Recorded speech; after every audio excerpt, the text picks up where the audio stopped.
Oh, Timmy just cleaned it here.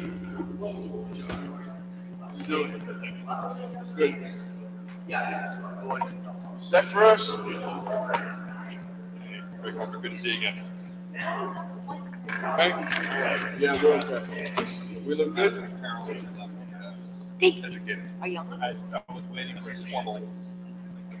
Job right.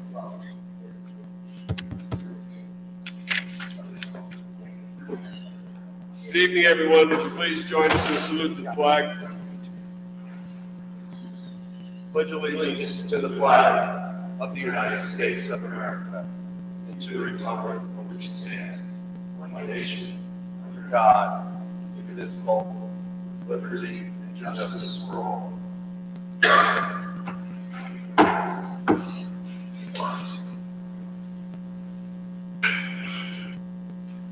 Pursuant to Section 5, Chapter 231, Public Laws 1975, this is to state for the record that adequate notice of this meeting has been provided to the public by posting and maintaining the annual notice of regular meetings on the bulletin board of the municipal building, by mailing the annual notice of regular meetings for 2018 to the News Record and Star Ledger in December 2017, and by filing said notice in the office of the Township Clerk. Mr. Adams? Here. Mr. Daffis? Here. Mr. Lembrick? Here. Good night, Cece. Mr. McGee? Here. Mayor DeLuca? Here. Whereas Chapter 231, Public Laws of 1975, commonly known as the Open Public Meetings Act, requires that all meetings of public bodies be open to the public. And whereas Section 7A provides that the governing body has discretion to prohibit or regulate the active participation of the public at any meeting. And whereas desire the governing body to comply with the provision of this act, same time to conduct its business in an orderly and expeditious manner, now therefore be resolved by the Township Committee, Township of Maplewood, does hereby prohibit except as set forth in the formal agenda, active participation in the deliberations of the governing body by the public, and except as otherwise prescribed by law, does limit the public to the observations of the actions and discussions of the governing body at all of its regular and special meetings. So moved. Second. Mr. Adams, Mr. Daffis. Yes. Mr. Lembrick, Yes. Mr. McGee, Yes. Mayor DeLuca. Yes. Thank you. Good evening, everyone. Welcome to the March 20th meeting of the Maplewood Township Committee. We're going to move this meeting briskly because we have snow out coming. But we'll go through the resolution. The agenda, the first resolution will be appointing police chaplains. Then we'll have a presentation to the governing body on Maple Woodstock. We'll have public comment. I will give a statement as the chair of the Finance Committee about the budget. We'll introduce the municipal budget. We will then go to ordinances on final passage. The first is installation of solar energy systems, and with that, we're going to be amending and carrying it over until the next meeting. The second is fees for solar collectors, and the third ordinance on final is accessory structures for solar collectors, as solar collectors. We have also a final on passage fees for carbon monoxide and smoke detectors. We'll be doing that. We have another final passage on Chancellor Avenue, no stopping or standing. We have an introduction of a new ordinance which will allow senior citizens to occupy in owner-occupied residential dwellings to have up to two boarders.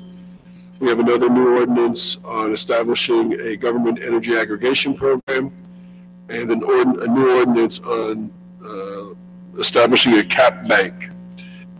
We have 7 discussion items. First, fundraising for a grand piano.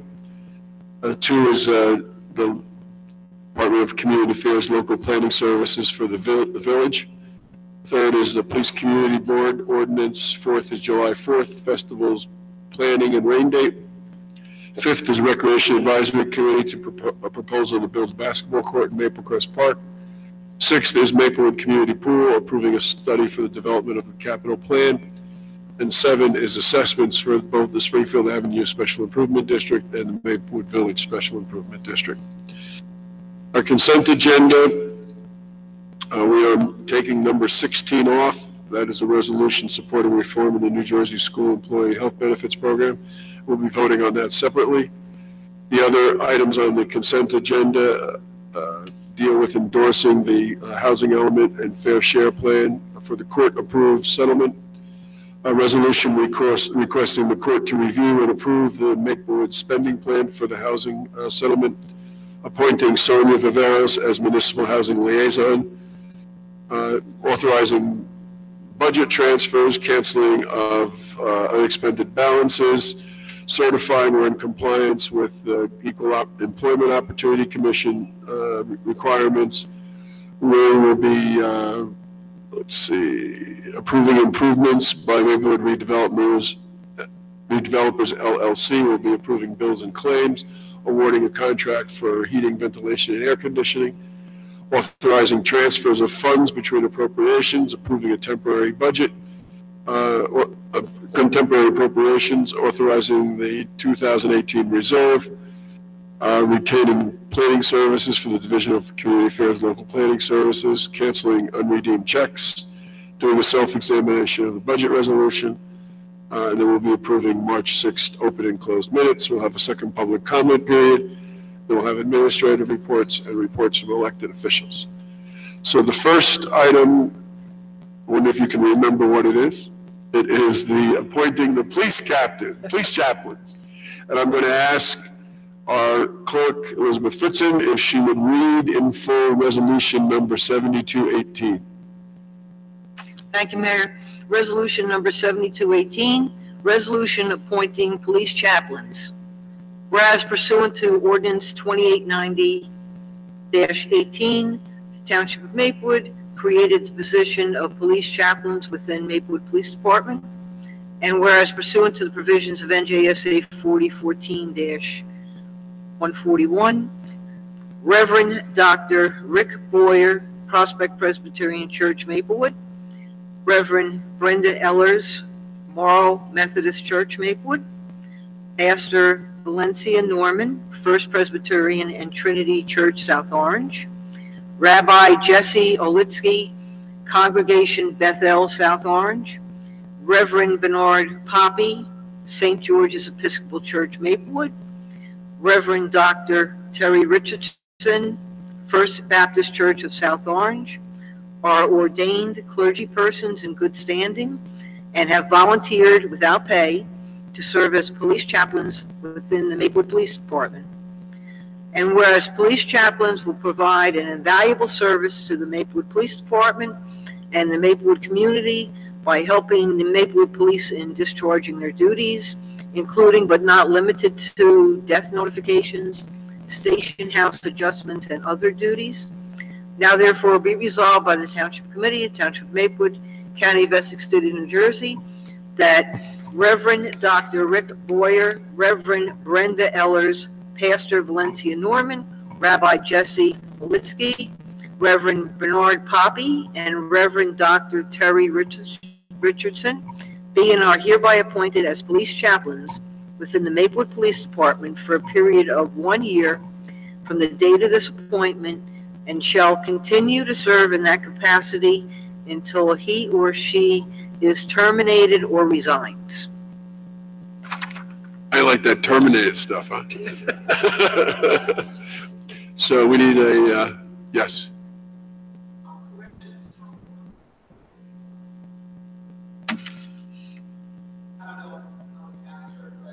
Okay.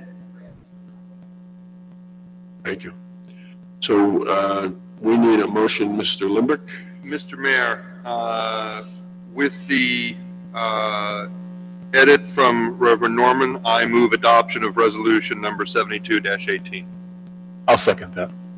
Before we do a roll call, where's the chief? Chief, could you introduce the chaplains and come on up and have them introduce themselves? Then we'll do a vote and you can give them your fancy little thing there.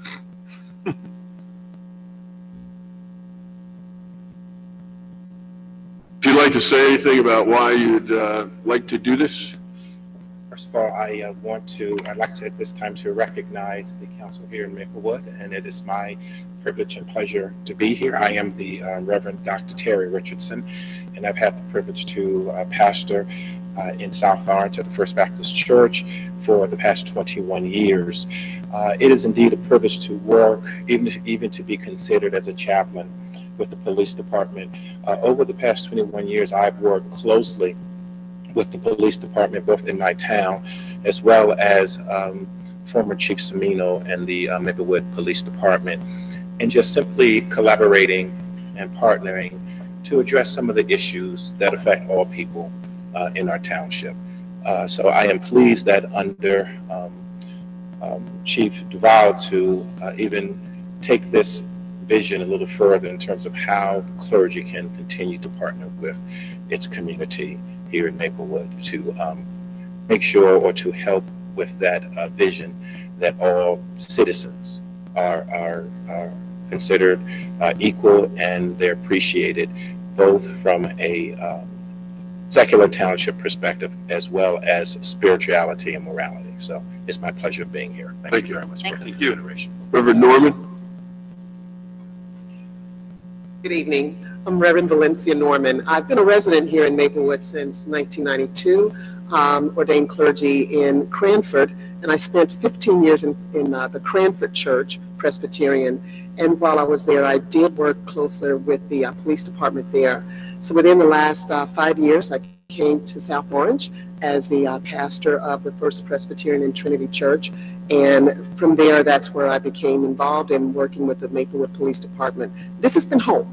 And so that is why when the opportunity presented itself to begin work with the police department, I was very excited because I could dig roots into a place where it is home for me. And from my congregational standpoint in South Orange, I know that we are one town. And so therefore being able to serve and being able to represent that kind of duality is something I'm quite excited about, and just excited that the board has been forward thinking in order to make this happen at this time. Thank you. Rabbi? Rabbi Jesse Olinsky of Congregation Bethel in South Orange. I believe that every house of worship, you are at fault if you just focus on where you reside as the address of your building. But to be part of South Orange and Maplewood, it means that you are in, of, and about the towns and the people of these towns that we serve. That's true of the residents of these two towns, also law enforcement of these towns. And when you serve and pastor in a time of need, not just to residents, but also to law enforcement, I believe we help to rebuild that trust that we've often talked about in these, especially since this past summer, in these township committee meetings that are so deeply needed among residents and our law enforcement, trust that has been frayed. And our hope is that helping our law enforcement understand the divinity and divine spark in every resident of Maplewood Village, and helping our law enforcement be more accountable through our role as police chaplain and being present for our residents as well in that time and space. It's an honor to serve. Thank you. Chief, could you come up and tell us you're creating a space for the chaplains in the police department? Yes, sir. First I want to say thank you. Appreciate it very much. With our vision of the police chaplains program forward. Sir, I wanted to have the Clergy Alliance, when we met at our meetings, I wanted to have a greater influence of the Clergy Alliance within the police department. We talked about ways that we could do that. And we've developed and initiated the police chaplains program to have an internal and external influence within our police department. Look forward to working with the chaplains. I look forward to having them within our building and within our space. I've created an office for them to operate in our building. We're going to talk about how they want to structure it and what their needs are for that room. But our officers, they're going to have the ability to come into our building and meet our officers and speak with our officers, but also have the ability to conduct counseling with our officers, conduct critical incident debriefing after serious incidents, also help us, as the ordinance indicates, with death notifications. I think that we just scratched the tip of the iceberg, if you will, as to what their actual role and how great they're going to help us moving forward. Thank you. So we have a motion and a second. Can we call the roll? Ms. Adams? Yes. Mr. Daffis? Yes. Mr. Lambert? Yes. Mr. McGee? Yes. Mayor DeLuca? Yes, and what we'd like to do is come down so that you can award the, what you have in your hand, and Captain Sally, if you want to come on up too, and then we can do some pictures. Stay up here.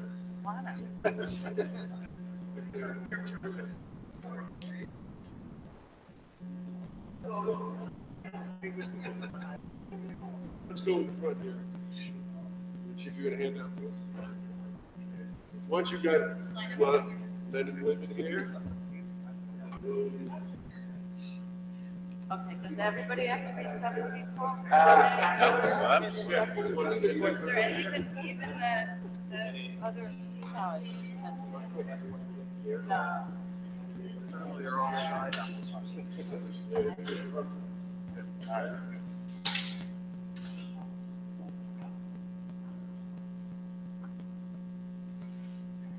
Okay, what did I tell you?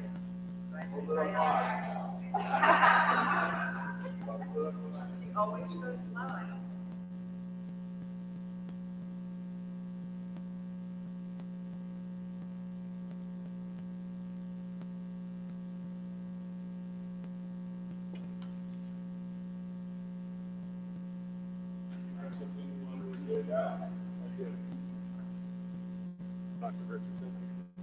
Thank you. Thank you. Get out of jail. Yeah, right.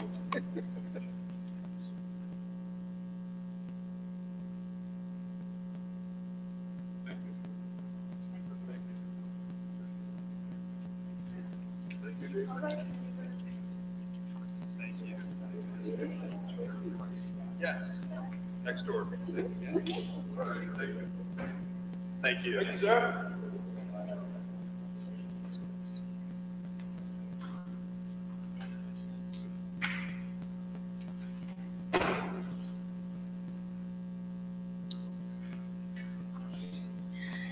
Okay, next up on the agenda is we have presentation to the governing body from Maple Woodstock 2018. We're not going to be giving you any ID tags or anything. Any of the ID cards, no, you don't get any. Drew Dix, 663 Prospect Street. Gary Shippey, 111 Seton Place in South Orange. And this is the time every year where Maple Woodstock comes before the Township Committee. It is our 15th year putting together a music and arts festival for the community. Very happily rolling along to our next dates, which will be July 14th and 15th of this year. Part of our festival, part of the art, the vendor festival has been a beer garden, which has sold beer and wine in a confined area. And so we come to the committee to ask permission to apply for a temporary liquor license from Trenton for July 14, 15. That's a Saturday and Sunday from 12 to 9 p.m. We'll operate this as we have in the past. This is our 7th year? I think 6 or 7. Partnership as usual with the South Orange Elks Club, which has gone swimmingly. We have split the proceeds after expenses. Obviously, that's revenue to improve our closing acts and our program overall. And then the Elks Club, the revenue benefits their causes as well. And in 2017, we split a record, right, $13,600. Happy to take any questions if there are, but we're just asking permission to see if we can get that done again this year. Anyone have any questions? So we need a motion to allow Maple Woodstock to have a special consumption license. Mr. Mayor, I move that we allow Maple Woodstock to apply for a special consumption license. Discussion, please call the roll. Ms. Adams? Yes. Mr. Daffis? Yes. Mr. Lambert? Yes. Mr. McGee? Yes. Mayor DeLuca? Yes. All right. Thank you. Sorry, Mayor, that you didn't get to keep us in suspense this year. That's true. It always came down to 2 and 2, right? No, I think last year we gave you a resounding yes. It was 4-1 last year. Yeah. Good. Oh, good. Thank you. Thanks for coming out. Thanks, guys. Thank you. Okay, we're now on public comment. Is there anyone who would like to address the Township Committee?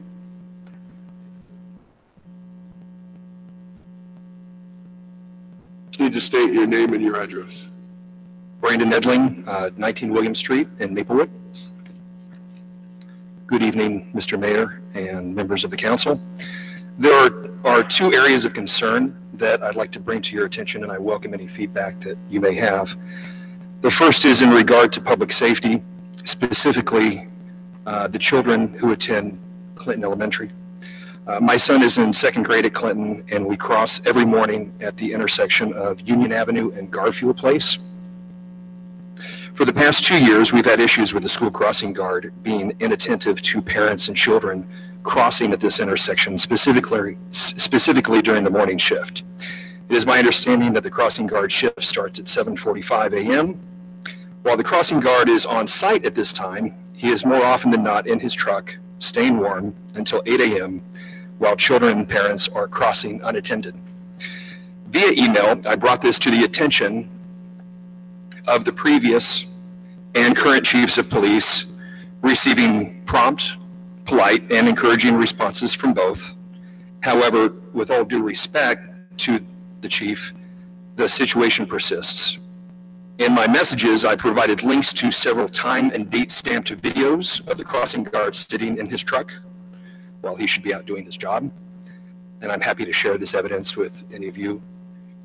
I'm not wanting to sound hyperbolical, but we've seen recent events over the past few weeks where concerned citizens have expressed issues around public safety to the police, only for their feedback to go unheeded.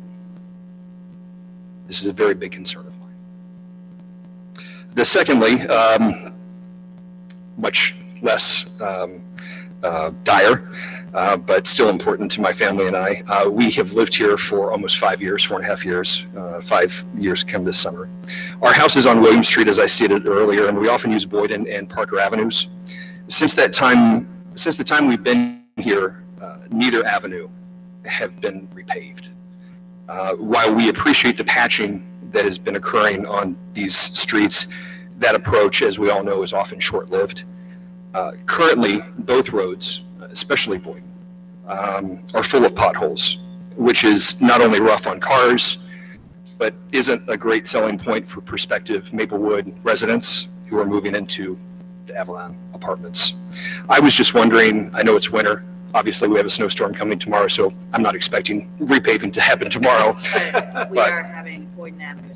And I was just wondering if you could just share any timeline, even if it's like summer of 2020, I'll mark it on my calendar. The great. Boyden Avenue will be repaved this year, but most likely September, October. Okay, and I figured it would be later this fall anyway. Yeah, we have to approve the capital budget.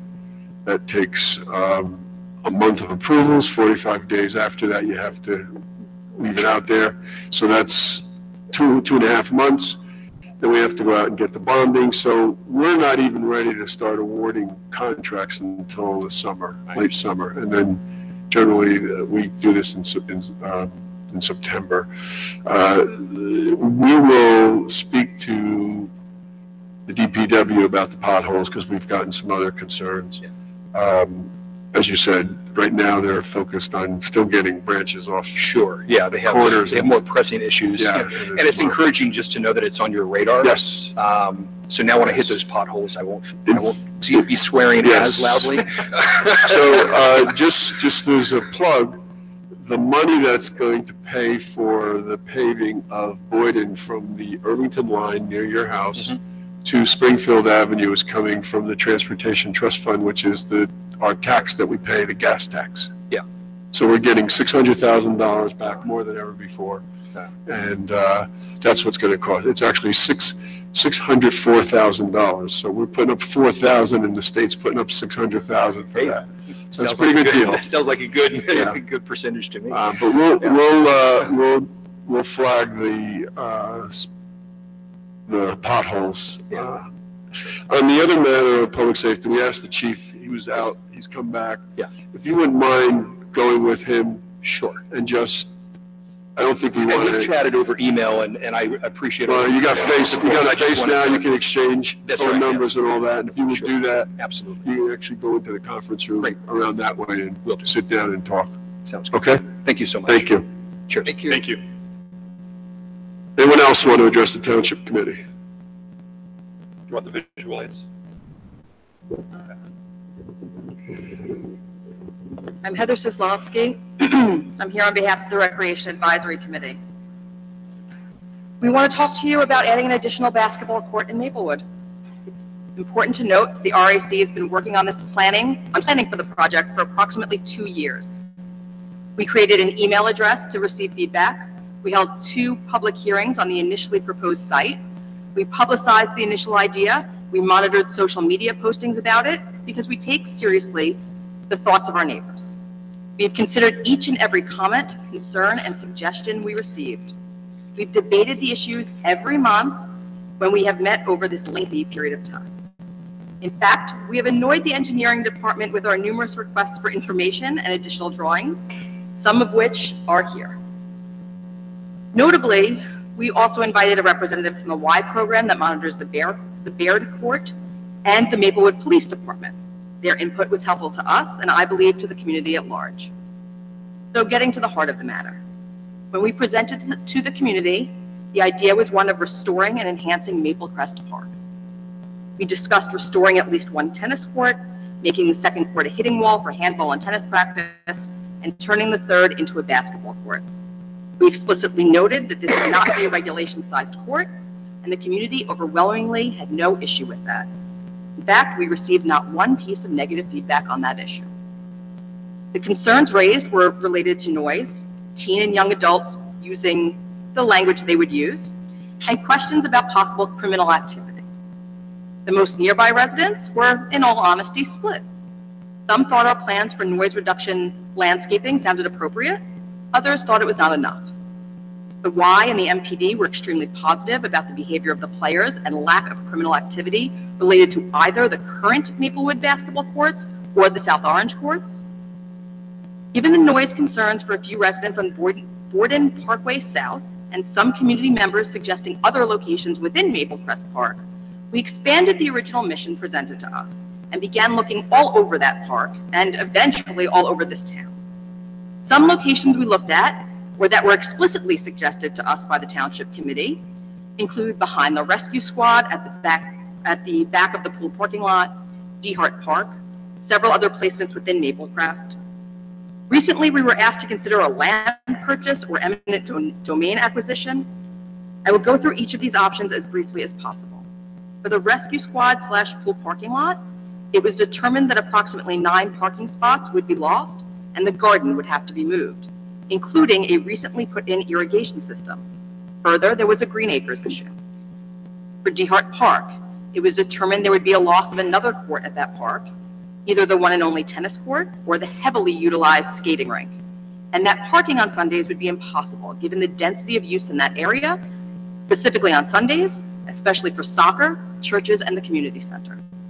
With respect to Maple Crest, we considered the original tennis court scenario, a modified version of that, using 2 of the tennis courts, which was also presented at the public meetings, the possibility of shifting the basketball court down from the street approximately half a court length, moving the court to the often flooded baseball field, or putting the park back where it stood once before in the middle of the park. I'm sorry, moving the court back to the middle of the park. We further considered purchasing part or all of the parking lot next to DeHart Park. I'm sorry, that should say the parking lot next to Maple Crest behind the stores that are near Springfield, as well as the potential for a purchase or eminent domain of a private parking lot adjacent to DeHart. In short, we don't believe taxpayers would support a protracted legal battle or an expensive acquisition of additional land, and as such, we strongly urge you not to even further consider such an option at this time. Finally, with respect to the locations scouted or requested, a few months ago, we were suddenly requested to ensure that this would be a regulation-sized court capable of hosting tournaments. The community never suggested this, and we were understandably surprised. This would eliminate many locations, not only requiring more space, but more facilities and more parking, none of which this town has readily available. And we believe that this is an unnecessary step to take at this juncture. Thus, at this time, the RAC is urging the Township Committee to stick to at least the underlying thought process and make this part of a larger effort to restore, beautify, and enhance Maple Crest Park. We implore you to act immediately, at least as to an inquiry if the Green Acres funds are even still available. They were once likely to significantly assist with this project, but we don't even know if they still exist. We suggest there are two viable options for placement of the basketball court, possibly a third, given the recent storms have changed the possible tree loss. These locations are at the current tennis court site, the prior basketball location, and a third that would be about half a court off the current site. The negatives to the tennis court site involve mostly potential noise, and we hope that intelligent sound reduction planning can make this less of an issue. The negatives of the prior location is that the playground was not previously there when the prior basketball court was there. And it's pretty close to where this would be. The third location, as I said, had some potential tree issues, so we're unclear if it's currently viable. We'd like to reconsider that. As such, we ask that you notify us of the Green Acres funding availability within the next 2 weeks, as it does not seem this project can go forward at all without it. If there are still Green Acres funds available, we ask that you use the funds previously allocated for CAD drawings to have each of the 3 sites fully drawn up and vetted and presented to the RAC as soon as our April meeting. We can then return to the Township Committee as soon as May with a more specific recommendation. What we can say right now is that the promise of restoring Maple Crest Park is larger than the basketball court, but that we see quite a benefit to both, and preferably that they occur as part of one large project. We also believe that the businesses adjacent to Maple Crest will benefit, and we all value prosperity on Springfield Avenue. Thank you.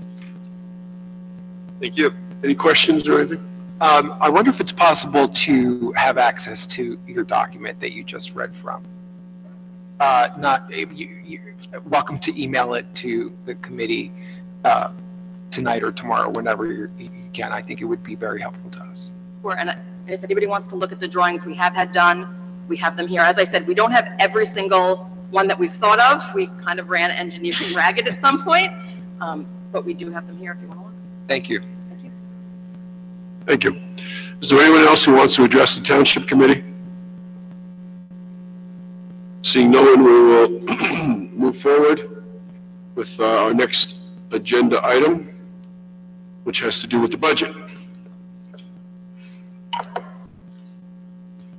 So this evening, we are introducing a $45 million municipal budget. The tax rate that we are proposing is $7.85 per thousand. Last year, the tax rate was $7.70 per thousand. So the increase is 15 cents per thousand.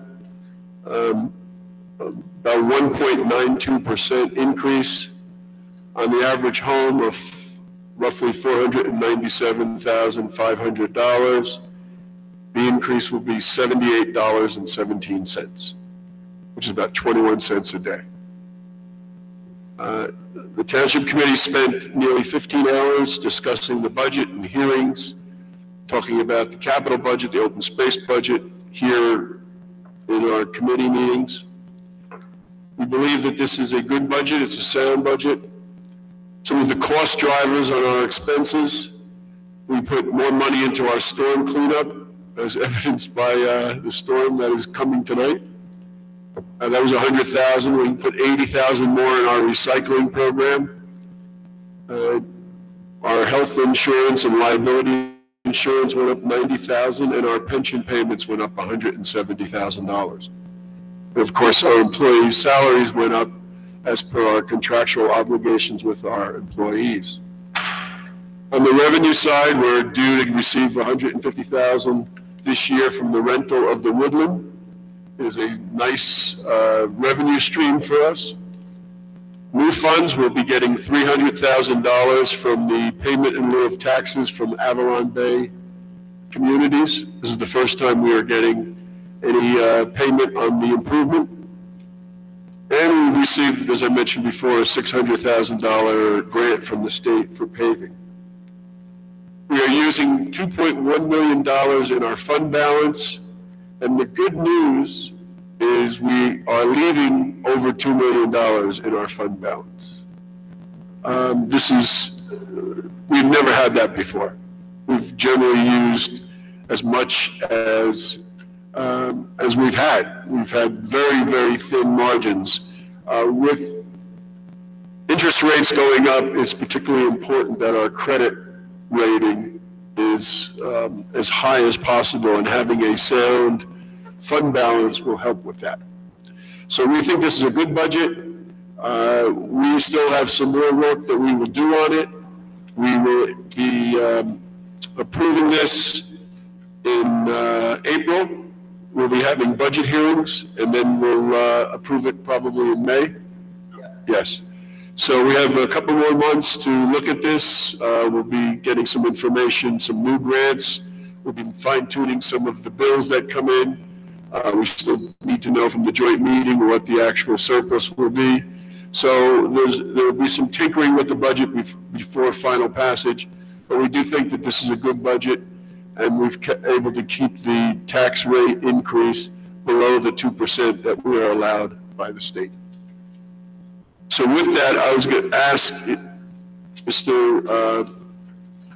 Uribe if you wanted to say anything, or I don't think we need to say anything. You okay, said it all. Nope, you're within both the levy cap and the appropriation cap with self-examination, because the state has a process where every 2 years you examine yourself. Unless you don't hit certain criteria, we hit all the criteria, so we'll self-examine. So we're good? Good to go. Public hearing April 17th. Okay. Good to go. Good. So unless anyone would like to say anything about the budget, I know for some of you it was the second time around on the budget, and some of you it was the first time around. It was an experience, right? It sure was. Okay. So if not, I would like to move Resolution 7318.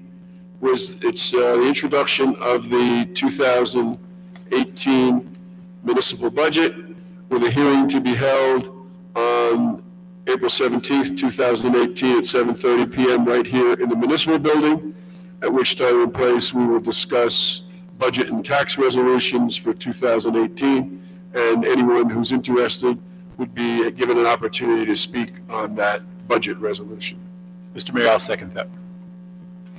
Any discussion? If not, please call the roll. Ms. Adams? Yes. Mr. Daffis? Yes. Mr. Lembrick? Yes. Mr. McGee? Yes. Mayor DeLuca? Yes. Mayor, one other thing. Yes. About some of the other resolutions that you have on the agenda tonight are related to the introduction of the budget, so there's 2 or 3 other resolutions. Right, they're all on the consent agenda, and I'm assuming they're all going to pass.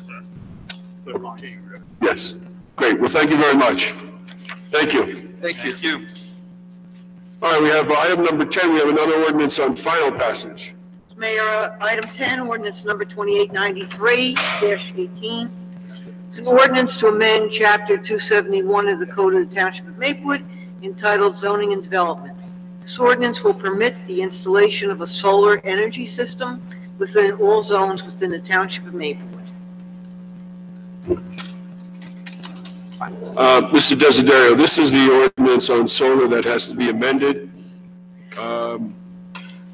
Should we introduce it and then amend it, or amend it before introducing? I mean, a motion before introducing, or? No, introduce it, then amend it. Okay. So we need Ms. Adams, we need you to move it. Mayor, I move this ordinance be adopted as a whole, and the clerk be directed to publish the same as a passed ordinance in the Maplewood South Orange News Record according to law.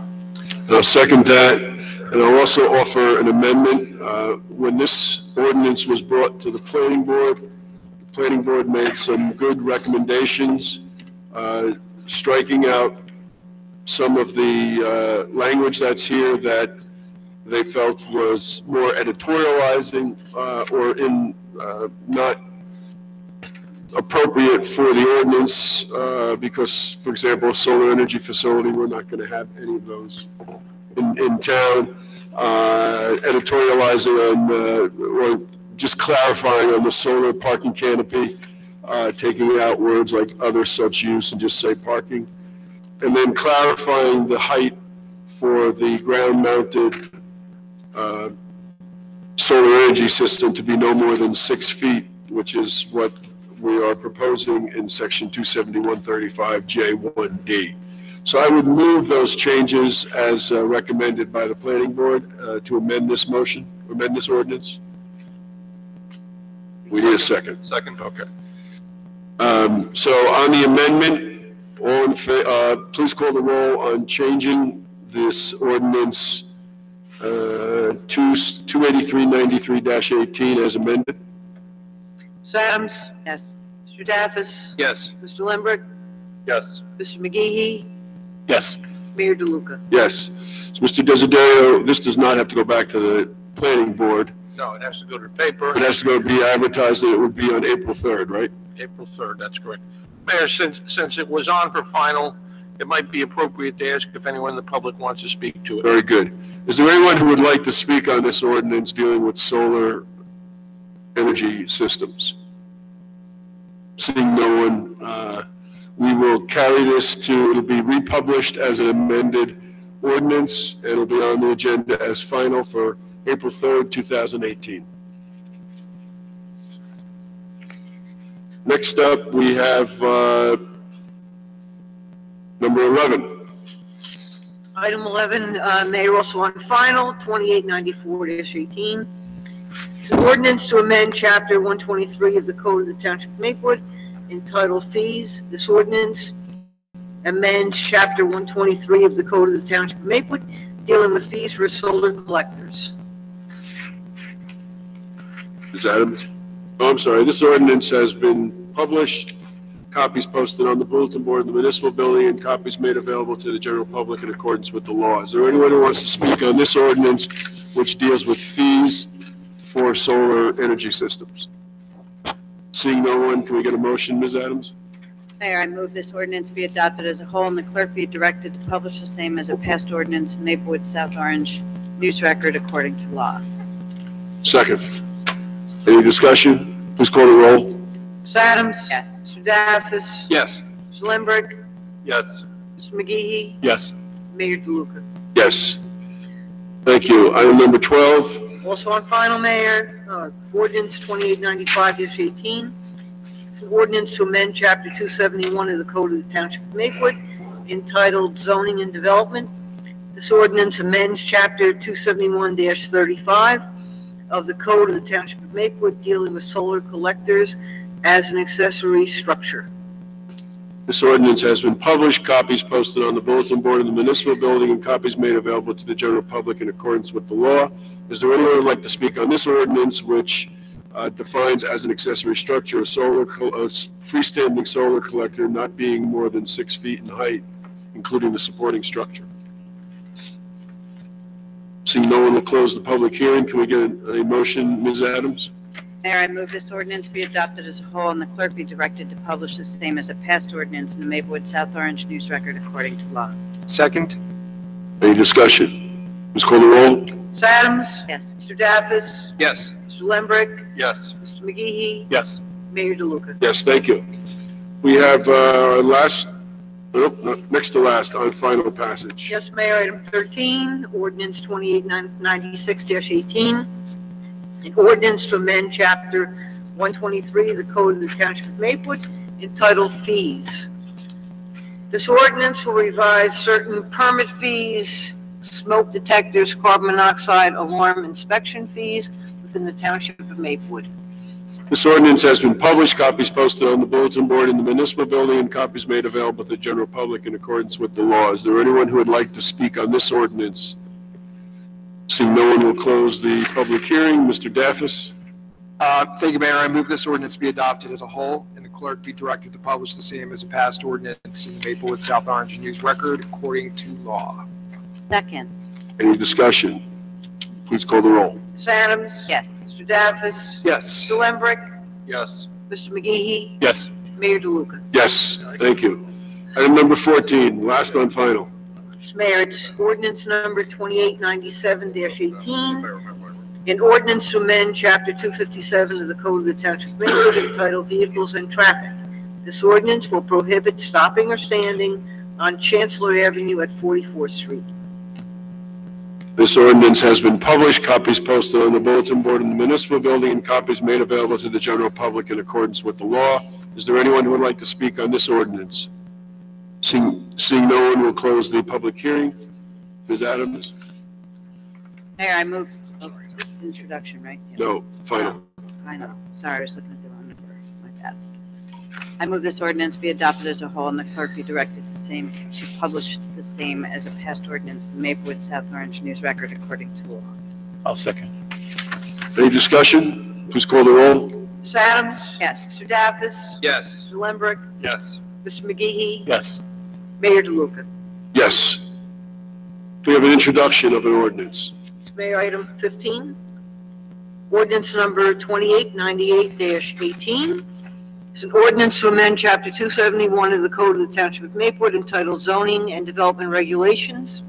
This ordinance will allow senior citizens in owner-occupied residential dwellings to have up to 2 boarders reside in their premises. Mr. Daffis? I move the passage of this ordinance, Mayor, on first reading, its publication according to law in the Maplewood South Orange News Record, and the hearing to be held on April 17th, 2018. Okay, sorry. Any discussion on this? I was just going to say about it, that's why, this is what we've been talking about for a while, to a way to try to help our senior citizens remain in their homes, and talked about it before, and that's what this addresses, so that they could possibly have some help with paying the expensive property taxes. Clarify for. Great. Thank you. Please call the roll. Ms. Adams? Yes. Mr. Daffis? Yes. Mr. Lembrick? Yes. Mr. McGee? Yes. Mayor DeLuca? Yes. We have another introduction of a new ordinance. Yes, Mayor. Item 16, ordinance number 2899-18. It's an ordinance of the Township of Maplewood, County of Essex, State of New Jersey, authorizing the establishment of a government energy aggregation program. Mayor, I move the passage of this ordinance on first reading. Its publication according to law in the Maplewood South Orange News Record, and a hearing to be held on April 3rd. I second. Any discussion on this? Please call the roll. Ms. Adams? Yes. Mr. Daffis? Yes. Mr. Lembrick? Yes. Mr. McGee? Yes. Mayor DeLuca? Yes. And next ordinance on introduction. Item 17, Mayor, ordinance 2900-18, exceed municipal budget appropriation limits and establish a cap bank ordinance. I need to borrow that.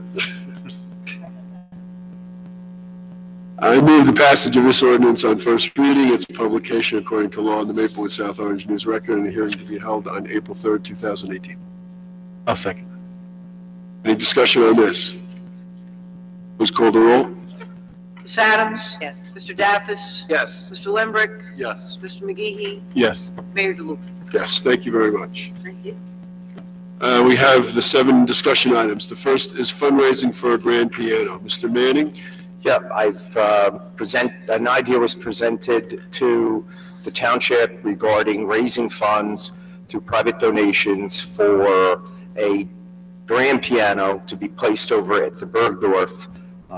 And I've sent that to you. I hear Mr. Desiderio sent you which I did not read. Pardon? I thought it was the Woodland. No, it was definitely Bergdorf. Okay. Yeah, so I'm not sure that was meant to be the recital area, but that's okay. I have concerns only because this is a fine piece of furniture. It's expensive, and the last piano didn't quite make it through several years in the best of condition. So there would be a lot involved in terms of having additional costs and covers and all that type of thing, and getting it tuned twice a year.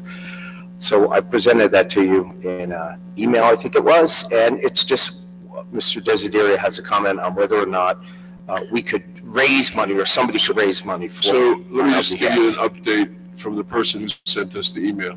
She has decided to look for a nonprofit. If we were to do this, she would raise this through a nonprofit, not through the town. And then she would donate it or gift it to the town? Yes. Well, okay. So that's a question of whether we want to accept it. Well, But I think the legal issue or the accounting issue is done because she's made some other inquiries to go through a 501c3 nonprofit. Okay, that's great. And her request was for it being at D-Hart, right, in the Jim Buchanan room? Yes. Right. The Jim Buchanan room. Yeah, room. It wasn't. Already a piano there. Right? Yes, but that's the one that's really beat up and okay. not really usable. I think it would not work at the Woodland because we don't have space for it. And so I think she did mention, well, where we have it, it's already there. So I don't see, if we were just to replace what's there, I don't see any problem with accepting it. No, I don't either, as long as it has the appropriate cover, the appropriate lock on the keys, you know, all the things that will keep, you know, just curious children away from it and harming it in any way. Does it come with those things, this particular one? No. The children? No. No. They're there, though. No, it does not come with a cover, no. Okay. Or a lock, I'm sure. The person in his apartment didn't have a lock on it. Right. And we supply those things for the current one that's there? No. No, because it's already. Beat up. It's appreciated past its worth. And we would be responsible for tuning it on occasion, which I twice a also year. understand no one wants to tune the current one. No, right. It's so bad. Yes. It's like my piano. But, yeah. So we would incur Yeah, costs regardless. It's a good idea to have it. We just have to make sure that once we get it, it's taken care of and appropriately watched. Well, I think we could go back to her and ask her if she's raising money to purchase it. Can she raise some additional money to do the first tuning? Let's see. Okay. Or the cover or something. So I think we can negotiate. Tuning is nominal, it's like $100 or something. Yeah, right. Yeah, I think you're right. I don't know how it would be going back and say, oh, can you give us a cover too? Yeah. You know, I mean, Well, I think we can go back and say, Why don't you tell Tricia? I mean, I'd be glad to talk to her. Fine. Okay. Great. As long as we're willing to accept it, it's not going to, I think it's very I nice think it'd be of her great. to reach Okay. out to us all right. and offer, Very generous. Yeah. Okay. and to do the fundraising. Okay, item number 2 is the Department of Community Affairs, Local Planning Services. We have on the consent agenda a resolution that acknowledges that we will accept this support.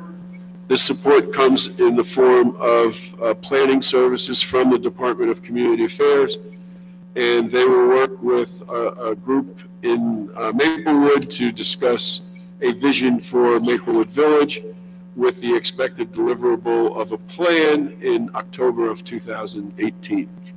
So I just wanted to see if anyone had any questions. Some of you may have been involved in the original meeting with the Department of Community Affairs folks. There will be future meetings, there'll be community meeting, but this is really good. We get some excellent planning services for nothing. Okay, that's it. All we have to do is pass that consent agenda. Next up, Police Community Board Ordinance, Mr. Lambert. Yes, thank you, Mr. Mayor. As many know, this has been something we've been working on for several months now. We have been fortunate in this process to have the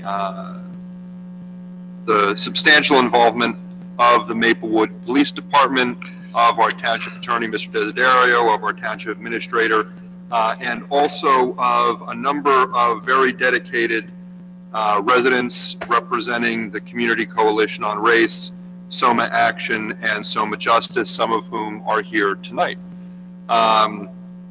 This started out from just the idea that we wanted to, in light of, in particular, the July 5, 2016 incident, but also a general sense that there was a separation between our police department and the community that it serves, a breakdown of trust, a decrease in confidence in the police from the community, and the development of at least a perceived us versus them and them versus us dynamic to that relationship, which is not what either side wants. In addition to the Public Safety Committee that we have on the Township Committee, to create a Maplewood Community Board on Police, where residents who could bring various experiences, background, education, expertise to the process could meet, could have access to the police, could be able to recommend training, best practices, could work on community education, could track data, have access to data and track that data, benchmark, and help our police to improve their services to the community, and also help the police to hear the input and views of the community, so that we can help restore confidence, rebuild trust. And this has been the product of multiple in-person meetings. I think most of us up here have been to more than one of those meetings. Several people in the audience have been to multiple meetings. And we're now at the point where we have a draft ordinance. And I am looking to put that on the agenda for introduction on April 3rd, and for final passage and adoption on April 17th.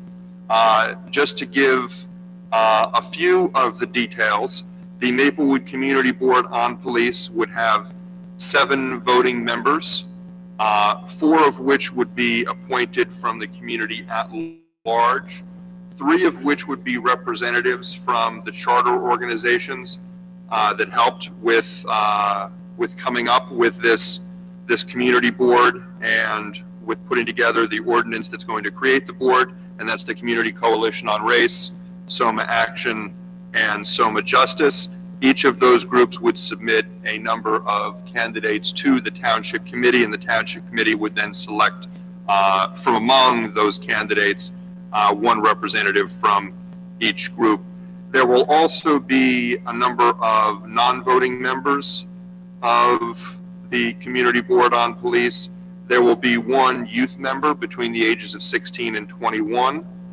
There will be 2 Township Committee liaisons, the Township Administrator or a designee of the Township Administrator, and a representative from the Maplewood Police Department. This group is going to meet monthly and make recommendations to the police department regarding training. They're going to evaluate and advise on best practices. They're going to help with community relations and community education. They're going to be receiving a tremendous amount of data, which they're going to be analyzing and tracking. They're going to be looking at the studies, the scholarly studies that are out there in terms of police best practices and how to set benchmarks. And I think this will be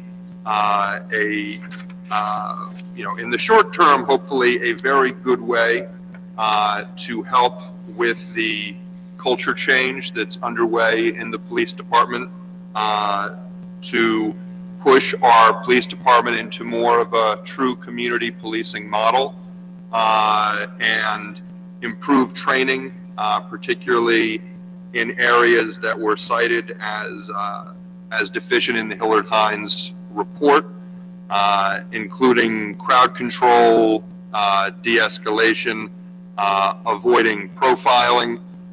These are all things that this board will be in a great position to do. And in the long term, I think the goal of being able to track data, being able to use that to guide best practices, to think about future training, I think this is going to be a really valuable resource for the community and for the police, and a great way to make sure that the relationship between our town and our police department does not deteriorate in the way that it so unfortunately and publicly did a few years ago. So I want to publicly thank the members of the Community Coalition on Race, Soma Action, and Soma Justice for their really above and beyond assistance, collaborating with us, providing drafts of goals, helping us think through the structure, working with us on the ordinance. It would not have been possible to do this at all, much less so quickly without their assistance. And I'm happy to answer any questions, but we'll be, as I said, putting this on for introduction on April 3rd. And if Mr. Desiderio has I don't know whether you've distributed to the whole Township Committee, but I know that we have. Okay. So you've probably received the draft ordinance, and certainly the public will have a chance to see that prior to April 3rd. And I look forward to any comments any of you might have, as well as hearing from the public on April 3rd and April 17th. Sure. Thank you. Mr. Lindbergh, I want to say thank you for your presentation. I don't have any questions because being at all the meetings, I just want to thank also the organizations that were part of it. This is proactive work by the organizations that have been recognized and by the Township Committee. July 5th was an inflection point. It was a point we hit where we had to move forward in the right direction to work collaboratively to make sure that our department, our police department, now knows that there's a check and balance and there's accountability and transparency. And through the efforts of the organizations of which Lindbergh has already articulated, I think it should be recognized that we're in that direction. We will continue to move forward in that direction as well. So thank you very much, and I look forward to passing this resolution next meeting. Ordinance. Yeah. Anyone else? I have a few comments too. Thank you, Mayor, and thank you, Mr. Lembrick, for your presentation. I echo your sentiments and Mr. McGee's sentiments. A lot of people started talking about the possibility of a community policing board, committee, some opportunity to allow the community to collaborate with our policing in town to foster greater transparency, accountability, and to overall improve our relations with law enforcement in our community and to instill greater trust. A lot of people talked about it, a lot of people had the idea, but there were a few very active community leaders in this town who took the idea, ran with it, and started working very hard on the ground, organizing with other community members and other organizations, and then leading the effort in research and drafting the ordinance. They did not help with this ordinance. They drafted this ordinance. It's important to salute them and thank them accordingly. Soma Action, the Community Coalition on Race, Soma Justice. We have a few members here with us this evening, Ms. Erin Scherzer, Ms. Kelly Quirk. Because it's March and we're highlighting and appreciating it's a Women's Month, and so this is a great opportunity to also say that a lot of these very active members who helped put this ordinance together are women. So thank you. That shows us once again that women get it done. Men whine and women actually get it done most often than not. So I'm very excited about this. Last night, the mayor and I attended a special meeting by the Board and Park Association in response to public safety concerns the members of that neighborhood are having after the armed robbery that happened there last week. And we had a very great, robust discussion. Our acting chief was present as well about, well, what kind of data do we have access to? Do our fears, does our perception match what's happening in terms of crime in our neighborhood? What do we know about the suspects who were apprehended? What are the best practices in a border neighborhood that borders with a more higher crime community? What are the best practices in dealing with that? What are some of the things that we can do, not just law enforcement related, but also things that the town can do? If we had this board together already, they would have been incredibly helpful and useful to the police department, because these were questions that were unanswered. And so I present this as an example to those out there who are concerned, who are confused, and who are possibly worried and skittish about this new board. This board is going to be an incredible, valuable, free service to our Maplewood Police Department. It will not thwart law enforcement. It will not get in the way. It's not going to interfere. It's actually going to facilitate better law enforcement by providing access to best services, best practices rather, by giving information, doing the research on better training and better methods and procedures. And we look forward to it, and I'm very excited about this ordinance, so thank you. I just want to thank everyone and thank you for recognizing that the women got it done, and in large part being very thorough and following through and working together. And I think it's the way things happen in a democracy. It's what we do up here. It's the stuff that we all champion our own initiatives or our own issues, and let others carry the ball when they need to, and work with each other. So I think that was a perfect example of how to react to something in a positive and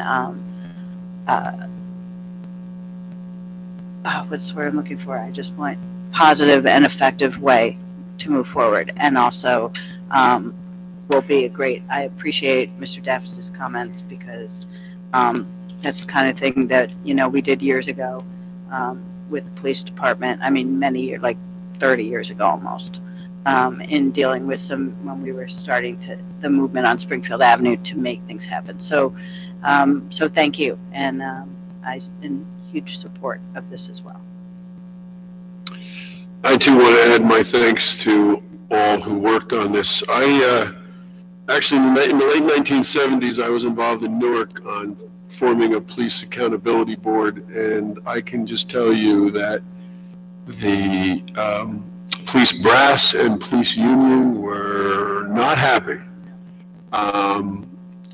We ran into a roadblock. We tried to push it as far as we could, and we had ministers and community groups, and the police were just very powerful. And so this is a huge step. And I do want to call out Acting Chief Duval, who sat at all of our meetings and I think was constructive. That is very important, and it was such a difference in my experience before of how police officers can play lip service or give you lip service, but he was clear about how he could work with it. He was firm about some limitations that were either legal or operational, so that we all understood it. And I think Mr. Desiderio legal and Mr. Manning working on operation as the appropriate authority, it was good to have that experience all in the room there. And I think everyone was on the same page, which was quite rare and was rewarding. And I think that's why we were able to move forward. So I want to congratulate everybody, and certainly look forward to voting on this at the April 3rd meeting. Okay, thank you. All right, you're up again for July 4th festivities planning and rain date. I am indeed. I recently met with the July 4th Planning Committee. They're very excited to bring back their event to the community this year. They are expanding their discounted pricing. So, not only will the ticket prices not be going up, but actually there'll be more opportunities to buy discounted tickets this year. And we'll be meeting with the department heads Monday morning. That's right, Mr. Manning? Yes. Yeah. So, they've already met with the police department to talk about the way they're going to set up the entrances and the security for that day. If they haven't already met with DPW, they'll be doing so soon to talk about the setup from that perspective, and we'll be meeting on Monday morning here at Town Hall to go over some of that planning and what's going to be needed from each of the different departments in town. One issue that they asked me to bring up is traditionally until last year, the rain date for the July 4th fireworks was always July 5th. And the reason for that was that everything was still set up, all of the fences, the fields, the fireworks were already in place, the firing zone was already blocked off, and the contractor that comes in to actually do the fireworks charges less of a surcharge to come back the next day than they would to sort of have to take everything down and then reset it up later and come back at a later date. So last year, obviously we chose not to have July 5th as a rain date. One of the big concerns we have about July 5th as a rain date is that we've already used a lot of the police who are on duty or those coming in for overtime on July 4th for what is a very long day. So to have all of our public safety personnel, the police and EMS have to come back for another large event the next day is a tremendous drain on resources. And so the July 4th committee just needs some guidance because they do want to set a rain date. They have asked for July 5th. They understand that may not be possible, and this is not necessarily something that we have to resolve tonight, but it is something that I think we should try to get resolved in the coming weeks, so that they can plan accordingly and work that out with the vendors. And I wanted to raise that here and get people's preliminary thoughts, even if we can't reach a decision tonight. So at the Public Safety Committee, we talked about Sunday, July 8th. And the chief was interested in that because it gives him enough lead time to assemble enough people to cover the event. It also it's a Sunday. It will maybe bring out less people, so we have less crowd control, because it's a free event. The rain date is a free event, it's not a paid event. So everything comes down, and it becomes a little more manageable, I think, by having it a few days later than right away, or particularly a Friday or Saturday night for sure. Idea of how much more it is, not just the next day, as far as financially, not. That's something that I'm going to get from the 4th of July committee, and they can get from the vendor. I know that, the reason why there's a relatively minimal surcharge for coming back the next day is that they can leave everything in place. And I think they're sort of all, the part of the issue with any rain date that we're going to, we can certainly give a proposed rain date to the July 4th committee, but they're going to need to make sure with the vendor who's coming in to do it that they're available that date. So Sunday, July 8th obviously may work for us, but if the person who's coming in to do the fireworks is already booked for something else that night, that might present an issue. What about, any discussion at the committee of having no.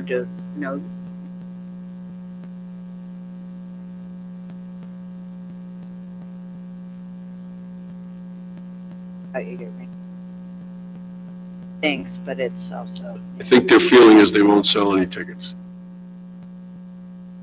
And I think their feeling is also that I don't know how much of the fee they're paying for the fireworks they would get back, if any, if they just cancel the fireworks. So the thought is, if they're putting in tens of thousands of dollars to a fireworks show, they want to have a fireworks show, even if it can't be that night. So I can get some more specifics from that 4th of July committee in terms of, maybe, make sure that there's flexibility in terms of other available dates, or what limitations there might be, and also what the financial impact would be. And the financial impact would be on the 4th of July committee. They're the ones who are putting this on, but we would just need to consider that, if not for this year, then in the future, that's something they would need to factor in, and they may not be able to be as generous with the discounted tickets and things like that. Not pay for the. Yes. Okay, so the costs you're talking about are not inclusive of. No, it's a fee that you pay to the fireworks company. Yeah, no. I just wanted to be clear that. No, it's double. So we have it another night, we have to pay twice as much. Right. Speaking of selling tickets, as you're aware, last year we got a lot of feedback from residents who were either confused by the different fee structure that was out there, or they couldn't get access to as many discount tickets, or who felt overall that it was expensive, especially for a family of, say, 3 or 4. And I heard that a lot because I was at one of the entrances selling tickets all day. So you may not have specifics yet, but will they be revisiting how they sell tickets this year, or is it going to be the same? They are. They're going to have, last year the discounted tickets could only be purchased in bulk and online. This year they're going to have the discounted tickets available in, so that you can buy them without having to buy a group of them. And they're also going to have them not only online, but also here at Town Hall, and also at various stores around the community to try to make it easier to purchase those discounted tickets. They're going to extend the period for the discount, and they're going, every year they're trying to give people sort of more bang for their buck. Also, there's plenty of very good public areas that are outside of the fence that people can watch the fireworks. So the issue would be, if there wasn't some way to control that entry, through the pricing, they wouldn't be able to provide all of these other things they provide. They wouldn't be able to pay for the fireworks themselves. And, we would also run into even greater crowd control situations in certain areas of Memorial Park. So, I will say that, because of some of these concerns, it's the reason why I volunteered to be the liaison this year to this committee. And I will say, while we may not necessarily solve all of the problems or address all the concerns this year, that the group I met with could not have been any more open to ideas, to suggestions. I think that at a future meeting, it may be one of the April meetings, it may make sense to invite some of them here to hear our thoughts, to get feedback on our ideas from them, because they really do see this as, they're not set in their ways. It's not like they say, we must do the event this way. They want this to be a community celebration, and they want to do this in the best way. And if we tell them we don't want it to be like this, we want it to be like that, I think they would really bend over backwards to do that if they could. So yeah, I mean, I think there's a lot of flexibility on their end. There's a lot of desire to meet the community demands and take that feedback into account and incorporate it into the event. I like July 8th. We talked about it, public safety, and one of the things that I keep hearing that I want us to keep factoring is our human capital, the drain on resources. You have police officers, firefighters, EMS people out there for 16, 17, 18 hours, and you're asking them to come back the next day. You know, it can be hot, humid, you know, they're tired, they're fatigued. And when you're fatigued, you're not as sharp, and things can happen that have happened in the past. So I think that is very logical that we should think about really giving some breath to those humans that are out there working in that, you know, that environment, those long hours when it comes to a rain day.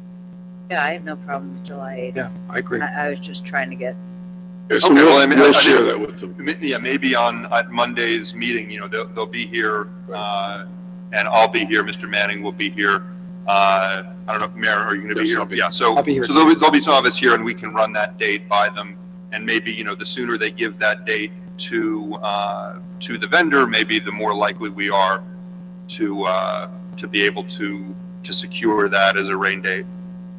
So thank you all for your thoughts. Okay, Thank you. next up is the basketball court in Maple Crest Park. Yes. So we heard the presentation earlier from Heather Soslovsky, who is on our Recreation Advisory Committee, about the 2-year-long process that has gone on as we have tried to move forward on putting another basketball court in town. I won't repeat all the history that she laid out, but we do at this point have drawings that I have over here of the various different proposals. I'm going to hand them to Mr. McGehee. Thank you. You do a Vanna White for us, Mr. McGehee, please. My pleasure. Yeah. away from the microphone. So this here, this drawing. I'm sorry. Andrew, you can, maybe He's getting. I'm good for you. Right. Very Getting good. over there, right? Okay, can we tilt it towards? Okay. Got it, yeah. So can you see it now? Yep. Okay. Yeah. Okay. So this first drawing would be the tennis courts as they are, moving the asphalt path slightly that runs past the tennis court, and putting this basketball court on the other side of. Putting the basketball court on the other side of the asphalt path. This would remove the court a bit from these houses here on Boyden Parkway South, where there was some, although not universal, resident complaint that there could be noise issues if we were to put the basketball court in here. One of the advantages of this site is, as drawn here, we would be able to put up a regulation court, and we would also be able to put up some fencing around the court for safety. And this would be a regulation court, as I said. Where's the playground? The playground is down here. Got it, okay. So I'm ready to put this microphone down to switch to the next drawing. I feel like we're at the plating. You probably could have done that without telling us.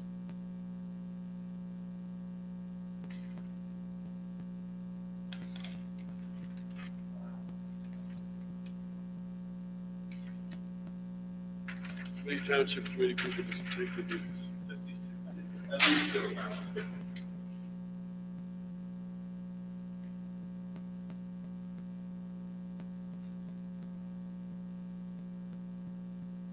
Okay.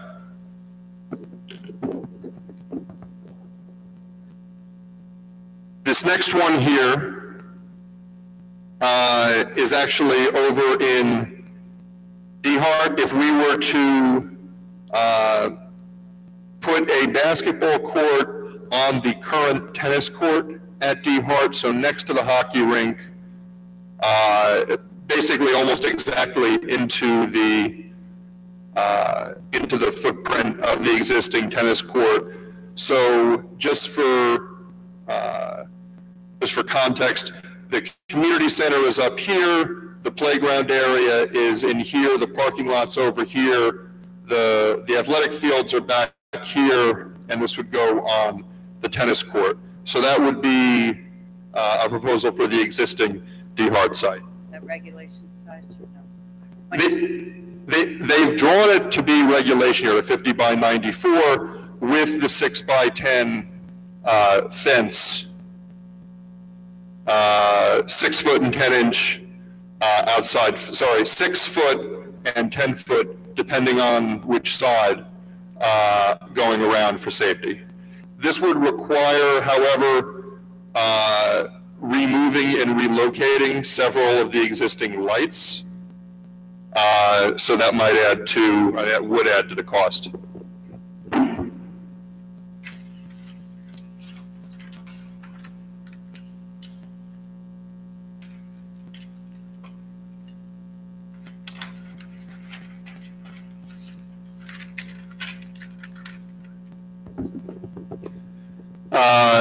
This is actually just a more close-up version of the one that we were looking at before in Maple Crest, where we would keep the tennis courts and we would move this court over here. This one would be a youth-size court, so not an NCAA or NBA regulation court. And this would allow us to use that same area, but we wouldn't have to use we wouldn't have to take down as many trees, although some of those trees, as Ms. Zaslavsky noticed, they may have been damaged in the storms, but we wouldn't have to remove as many trees, and we would not have to change the current asphalt path. I'm sorry, remove as many trees as what? If we were to put a regulation court there, we would need more room, so we wouldn't be able to avoid the trees. Have a sense of how many trees you I believe it was 3. either way? The other one is more. Well, the other one would be 3. I think in this one we might be able to avoid it. Okay. This was actually the original plan that we first went to the community with, and that would be, of the 3 existing tennis courts, which are not in very good shape currently at Maple Crest Park, we would resurface 1 tennis court. We would then put a hitting wall onto the middle court, and we would have a basketball court. Again, this would be youth size, not a regulation NBA or NCAA size court, and that would fit in the footprint of the current court, which runs along the asphalt path here. So the advantage of this would be that we would not have to use up any currently open space for the court. The downside would be that we couldn't do a regulation court. It would take away at least one of the current tennis courts, and it would also be very close to the residents who are here on Boyden Parkway South, some of which expressed concerns, although several did acknowledge that if we could do some sort of soundproofing, whether through shrubbery or something else that would sort of deflect some of the sound, that would probably be sufficient.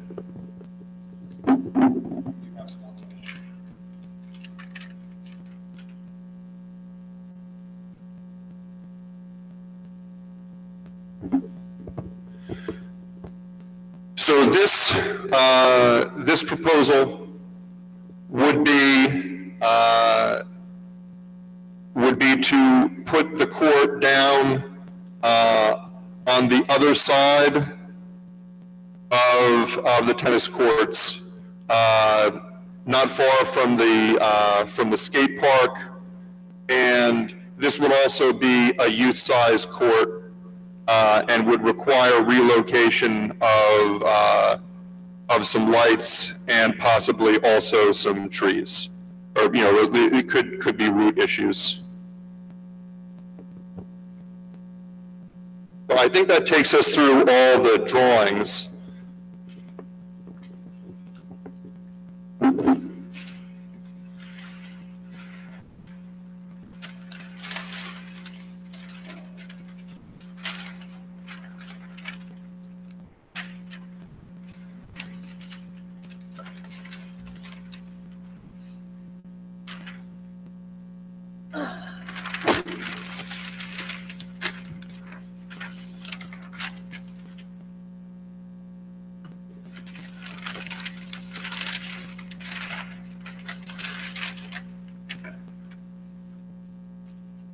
So why don't we discuss what we are going to discuss? And what do we want as the outcome of this conversation?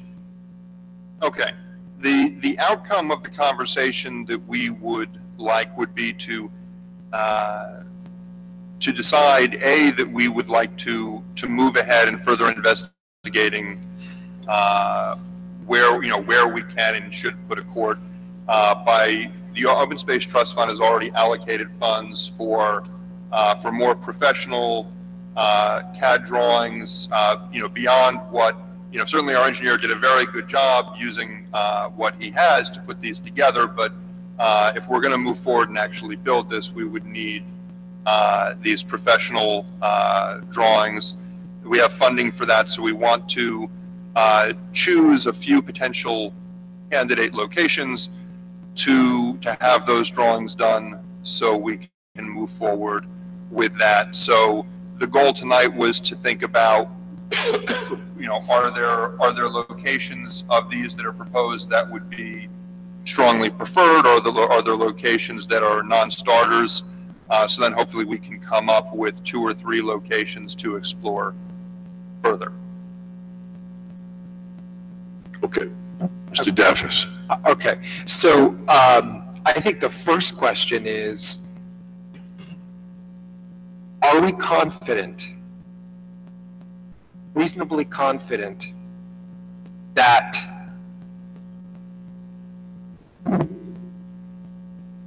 are we going to do regulation size or not, basically?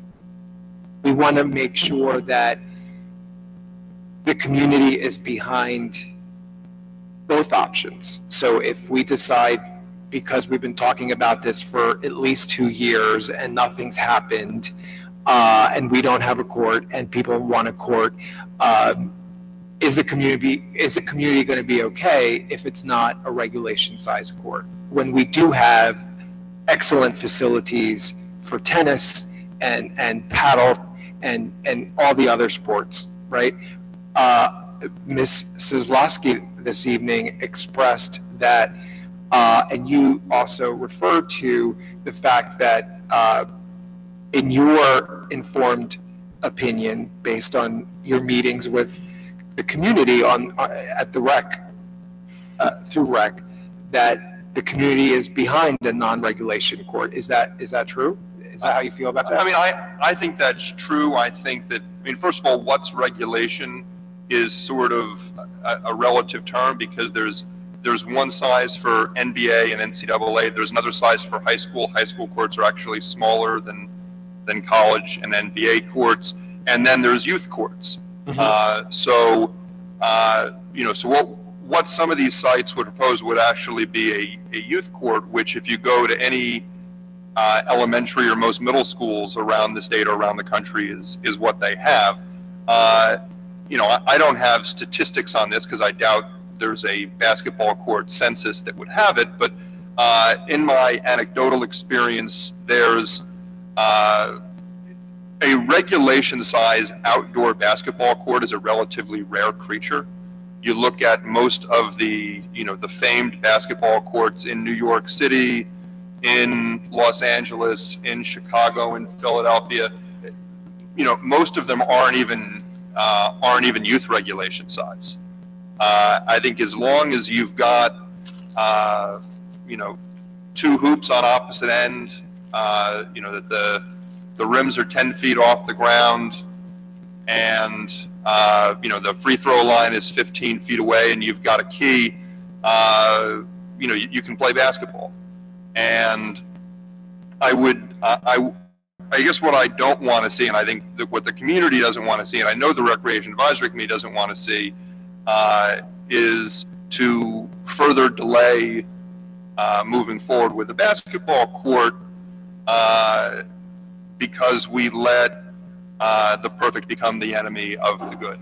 I think that while a larger court might be ideal, that a youth regulation court, which would be 74 feet long, is probably more than enough to have a full court game, and also, or to have 2 half-court games. And just my experience playing basketball when I was young until, well, not as much recently, but is that the regulation outdoor courts are relatively rare, and certainly the Baird is not a regulation size court. The Memorial Park courts we have are not regulation. So I don't think that should be a deal breaker, although we did, through some of the plans, draw that out, although in some cases it would mean losing more trees, having to move paths. I think in DeHart we would have to cut in, we would have to move the rink slightly, which would increase cost or lose some space on the rink. So, space is really at a premium. So, if we can use up a little bit less, I think we can save ourselves some costs and save ourselves from having to move or lose some of the other facilities we have. Ms. Adams. Well, I disagree that a youth court is sufficient, because I don't think these basketball courts are used just by youth. And I think any tennis player any adult tennis player in Maplewood would be offended if you built a smaller than regulation tennis court. So we have several, I don't know how many, I spend time counting them, but we have several regulation tennis courts, and as Mr. Daffis was mentioning, regulation soccer fields, regulation baseball fields, regulation Little League, regulation softball, regulation paddle courts, heated. I just don't understand why. I understand, like it takes years to get some things done. I understand the frustration. I think I spent maybe 10 years when we first started trying to get the Springfield Avenue Partnership going. That's how long it took to make any difference.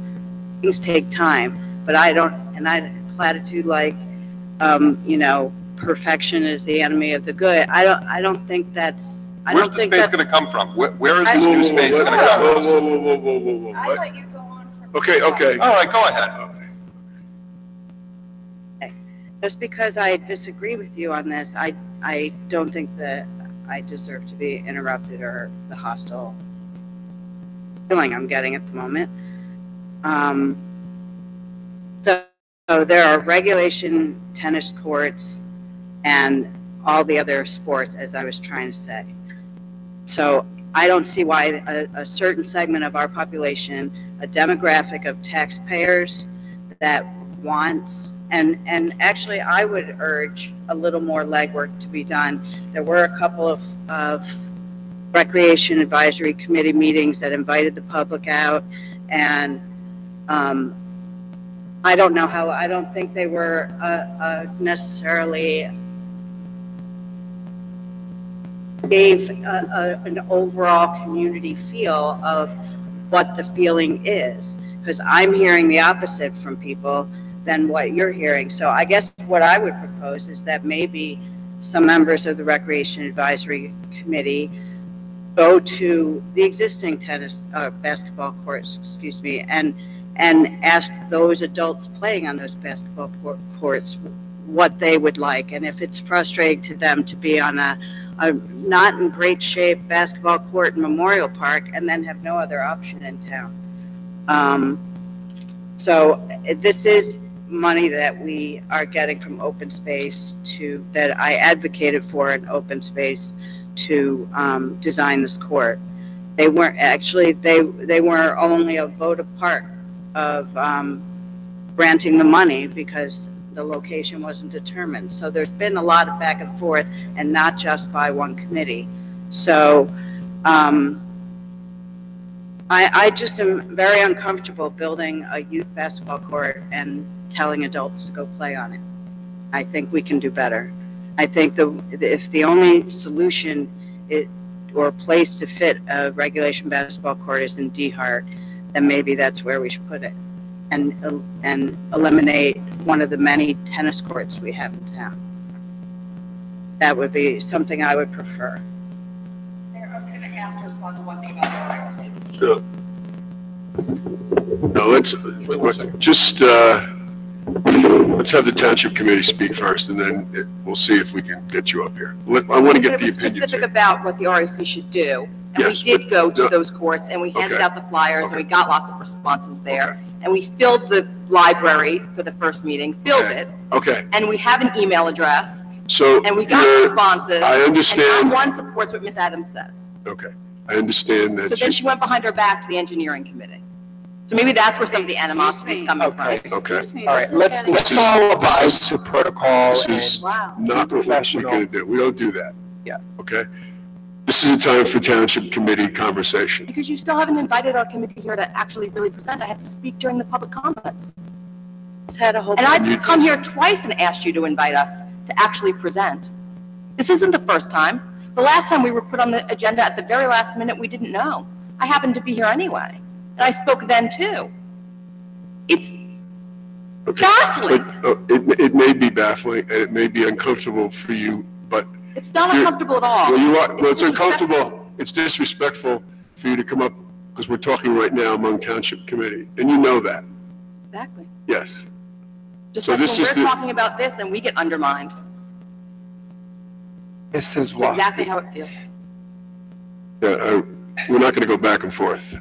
Mrs. Zalski, I do want to hear your input, but I think we should follow protocol. You know about protocol. You make court appearances. You don't speak out of turn to the judge. There is a protocol, and we should I also follow. get called out and not have the ability to respond. Listen, Just back and forth. I think if you really want to be effective here and present an important opinion and move this forward, I think we should do it according to protocol. I think this is going nowhere because nobody's called Green Acres. First of all, you don't know where anything's going because we haven't had the conversation yet because you're not allowing us to do that. And I think it's totally disrespectful, to be honest. And if you would have waited, I had asked you to let us have our conversation before recognizing you, but you didn't because you were over talking me. So I would suggest if you want to talk, let us have a conversation, and then we can invite you up to say something if you want. Fine. Okay. Are you done? Well, I just want to say I'm the liaison for Open Space Trust Fund and chair of the Engineering and Public Works. And this came up because, and a year and a half ago, I went with the engineer and the recreation director as the only representative of the township committee who could make it that day to look at the existing courts by Boyden Parkway on that side of Maple Crest Park. And again, that was the whole reason none of these places work, in my opinion, is because I think it's disrespectful to the adults who want to play basketball in this community to provide them with a youth-sized basketball court. So that's my real bottom line on this, and I think we can do better. Okay, so let me give you my views on where it should be located. I have had conversations with people on Borden Parkway South, and I would hesitate to put it in the basketball courts. I'm sorry, in the tennis courts, because I think it's adjacent, across the street from their house. Years ago, we had a lot of different problems with pickup volleyball games that would occur in the park there, with parking, with vendors who would come up there to serve the folks who were there. And so we instituted some parking regulations and some other things because it was really interfering with the quality of life on Boyden Parkway South. So to the degree that you're going to put the court right across the street, I think it just intensifies the use than what's there now, tennis. On DeHart Park, I happened to be in the park with the engineer, and we talked about that. I feel there's two things about that. I do think it's right next to homes also. It's just the intensity of the use impacting the homes. I also think that there is an equity issue, and that is the only tennis court in the Hilton neighborhood. And I think, on balance, we ought to try to make sure there's at least one tennis court around town. I think it's not far for folks to go to Maple Crest, but I do think that there's a message that you send when you take the last court. I do like, when you were saying at the last meeting, we put it in the middle of the park, I really didn't have a clue what you were talking about, so it was helpful to see the designs. I would be more interested in the one that's next to the playground, that's the bigger court. I understand there's going to be more disruption to the park. It might be a little more money because we're going to be some pulling routes and we're going to be changing the path. But this is an investment going forward, so I'd be more inclined to look at that one as the bigger court. I think it fits, it moves it a little further away from the houses, so that's the one that I would be interested in pursuing and finding out more about.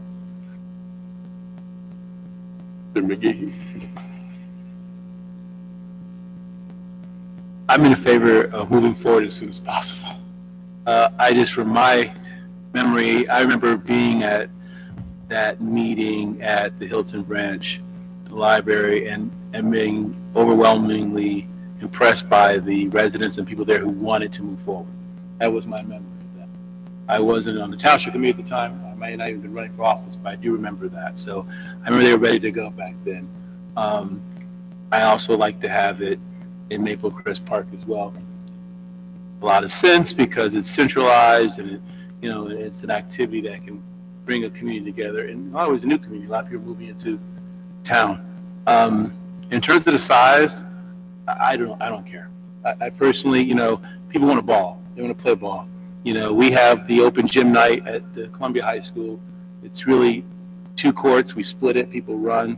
People just want to run. I mean, I grew up in Chi-Town, Chicago, and we never had real regulation, NBA courts, but people ran everywhere. They ran on the lakefront. They ran on 63rd and Hayes.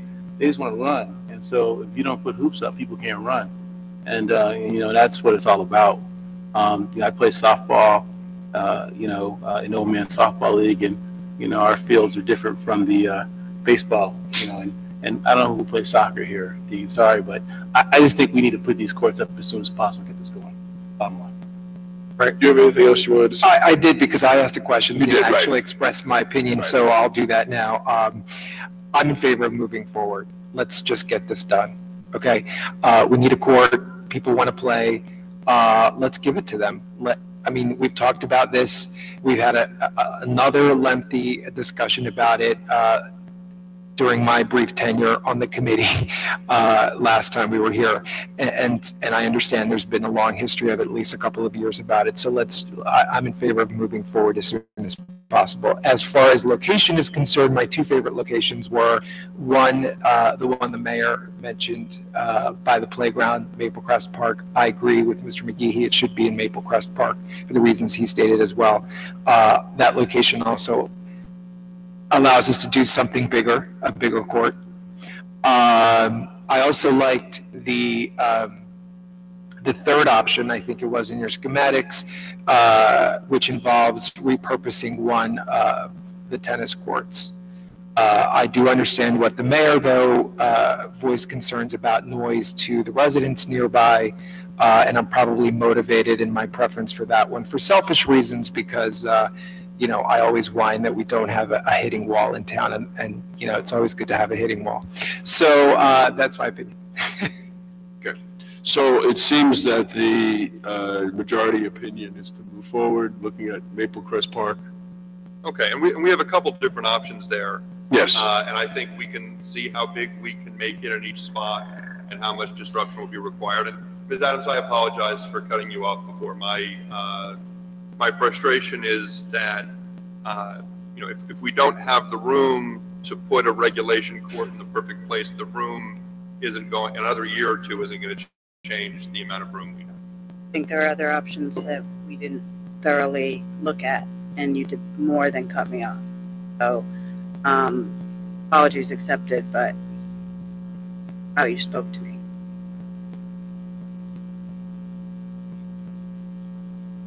Okay. I think there's no need to say anything, is there? I didn't think so. Maplewood Community Pool, Mr. McGehee. Yes, Mr. Mayor, thank you. Actually, this is a discussion item that actually wanted Mr. Manning to be part of. I thought we received a correspondence a week or so ago regarding the condition of the pool, and it was something that was alarming to me, and I think that something we need to discuss about a contingency plan or a plan to address what could be coming in the near future. I've talked personally to a couple of people who are interested in moving to Maplewood or actually have just moved here in the Avalon Apartments, and one of the amenities that they like is the pool. Ooh. And just knowing from our previous conversations earlier this year about the filter and other things that are happening, we know that if and when this filter gives, we're going to have a major issue on our hands. So I think the time has come to start the process and be proactive in terms of looking at potential study for a capital plan for the pool. So Mr. Manning would like to add any comments? Well, I think that it's absolutely imperative that we get a 3 to 5 year plan on the pool. The pool is over, I forget what the anniversary. It was 50 last year. It was 50 last year. So I'm not sure how long the filters have been in, but a good part of that time. And I am told that if those filters go, the pool has to be closed completely because there's no temporary solution to it. And that the long-term solution, at least according to at least one engineer, is that the whole decking has to be jackhammered up, which we just put in. So I think we need to, I don't know how to do it, but I think that we can't really leave it to the pool advisory committee to come up with these types of things. I think we have to do it internally, and we need to do it soon. So are we talking to like a pool expert? Well, we talked to the gentleman who actually originally designed and worked on it, and he helped us during the last phase. So that's all that we have. Who put in the filters or who did the deck? He did. Well, he was there when the pool was created originally, 50 years ago. Okay. So, and then he helped us with answering questions, etc., when we did the decking and those things. And we feel comfortable that there's no other technology that, well, maybe others. I think that we should find out if there are other ways to do these things outside the box. I mean, there may be ways of not having to take it out there. There may be new technologies making things smaller, larger. I'm not really sure, but I think that, you know, that's just one of the issues. There's a slow leak in one of the pools, at least there was. We did some kind of, you know, jerry-rigged it so it's not leaking as much, but that doesn't mean it's going to last forever. So I just believe that we need to sit down with the people who work at the pool, the two gentlemen who do the work, the recreation director, myself, CFO, and our engineer, and decide how we need to get that plan done and what it's going to cost. It sounds like you have a game plan. Yes. To do this. Yeah.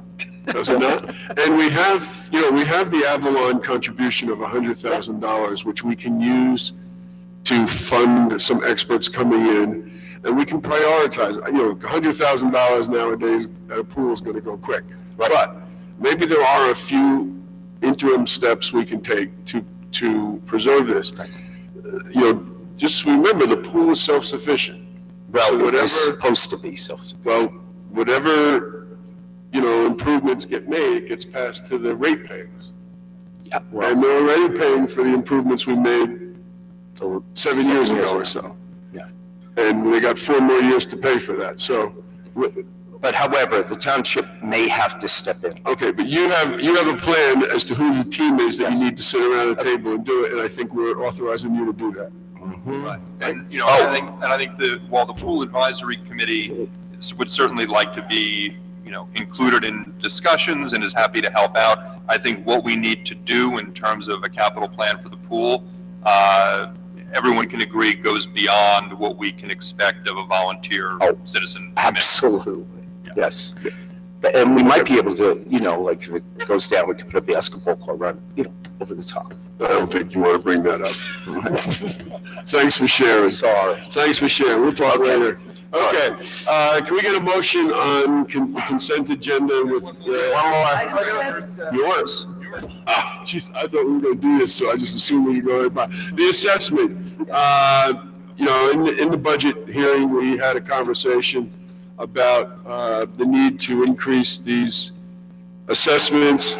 I would like to propose a 2% increase for the Village Alliance, which would bring in an additional $1,100, and a 2% increase for the Springfield Avenue Partnership, which would bring in about $2,600. 2% is a normal increase that we kind of talk about because it matches the 2% overall. It's a minimal dollar amount when you spread it across everybody, but it starts to give more money to the 2 special improvement districts. If we're comfortable in doing that, then we would communicate with the 2 districts. They could present a revised budget to us with this 2% increase, and then we could pass that at in one of our May meetings, correct? That's where we're going to do this? Or April? You would see the budgets that they produce, the amended budgets at possibly the April 3rd The next meeting. And then you would approve it a month later. So it would be pretty much on track for May 1st, I believe? That depends. Do they plan the budget and then we determine the assessment, or or are we determining the assessment and then they planning the budget? I think it's going to happen the second way. Which is? The latter. That if we're giving them the message that we want to increase it, then they'll plan the budget. I wouldn't be opposed to increasing it a little more since they haven't increased it in 20 years. Well, I think that we can do this incrementally. Okay, let's see how this goes. I think, if we say 2, I think it just is a good framework because we kind of like try to keep our budget increases to 2%. And is that $1,000 and $2,600 respectively per quarter? No, that's it. That's the whole year. That's the whole year, yeah. Right. Mr. Mayor, obviously, we do this annually, but is the thought that this would be the start of a anticipated 2% perennial increase? I think it could be. I think every year it's going to have to be decided, but this gets the process moving forward, yes. Okay. And I think, I can speak personally because of my liaison work with Village Alliance. This will be helpful. This will make each partnership stronger. They'll have a little bit more money, not a lot, but a little bit, to improve their marketing efforts and things that they need to do to help with the merchants and patient projects and this and that. I think it's a good thing to do. I also think it starts the process and then getting increases on a regular basis. And it doesn't sound as though there'd be 3 votes for it, but I would agree with Ms. Adams that I could support something higher than 2% at least for this year, but it doesn't sound as though that's going to be the majority, but I'm just putting it out there that I would support something higher this year given the length of time that there's been no increase and that we would not be talking about a huge dollar amount in terms of the investment. But that's... I guess the one reason I would argue against that is we would just pick a number out then, right? We just pick a number. And by keeping it at 2%, we kind of justify it that's a normal increase that we look at. Right. And I don't think we're going to get that much pushback. If we said 10%, 5%, then I think people say, well, how did you pick that number? What's the justification? Right, and if we kind of set the standard per annum, annually doing this, then we've tempered expectations as well, and they know what's coming, and I think. Well, as long as it's understood that this 2% is not a, you know, it's always a one-time thing. This isn't estimated as like it's going to be 2%, and then we're going to hold it flat Right. for 20 years again. Well, it hasn't been 20, but it's been at least 5 or 6. Okay. Option. No, that's not true because we added properties, so they Well, They of got course, more. but not to their, no, the total collected went up, but not because there was an increase No, but in the the total- assessment. Well, total that's two collected, different yes. things. All right, is 2%? I'm putting 2% on the table. Do I have 2 other people who support 2%? I support 2%. Okay. Now, I'm not against 2%. no, I understand. I do understand. higher, but I'd rather 2% than nothing. Right, I understand it. We're going to get a motion on the consent agenda now with, we're pulling out item number 16. Bless you. We get a motion on the consent agenda? I move we accept the consent agenda with the exception of item number 16. Second. Any discussion? Please call the roll. Ms. Adams? Yes. Mr. Daffis? Yes. Mr. Lindberg? Yes. Mr. McGee? Yes. Mayor DeLuca? Yes, and Mr. Lindberg, would you move item number 16? I would. I think it's actually, yes, item number 16. Yes, I would like to move adoption of resolution number 17-18, supporting reform of New Jersey School Employees Health Benefits Program. 75-18. 75-18. Is there a second? Second. Do you want to say something about this? I would. This is based on a resolution that was passed earlier this month by the South Orange Maplewood Board of Education. This is looking at addressing what have been really spiraling out of control healthcare costs for our school district and other similarly situated school districts statewide. Obviously, employee health benefits are a major driver of costs in school district budgets.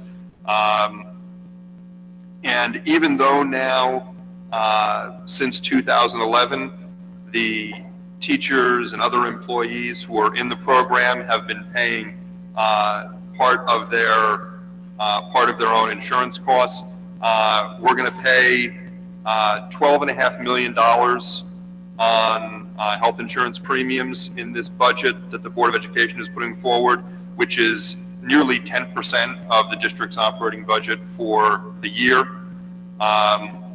And over the last 8 years, the premiums in the state employees, the school employees health benefit program have increased dramatically.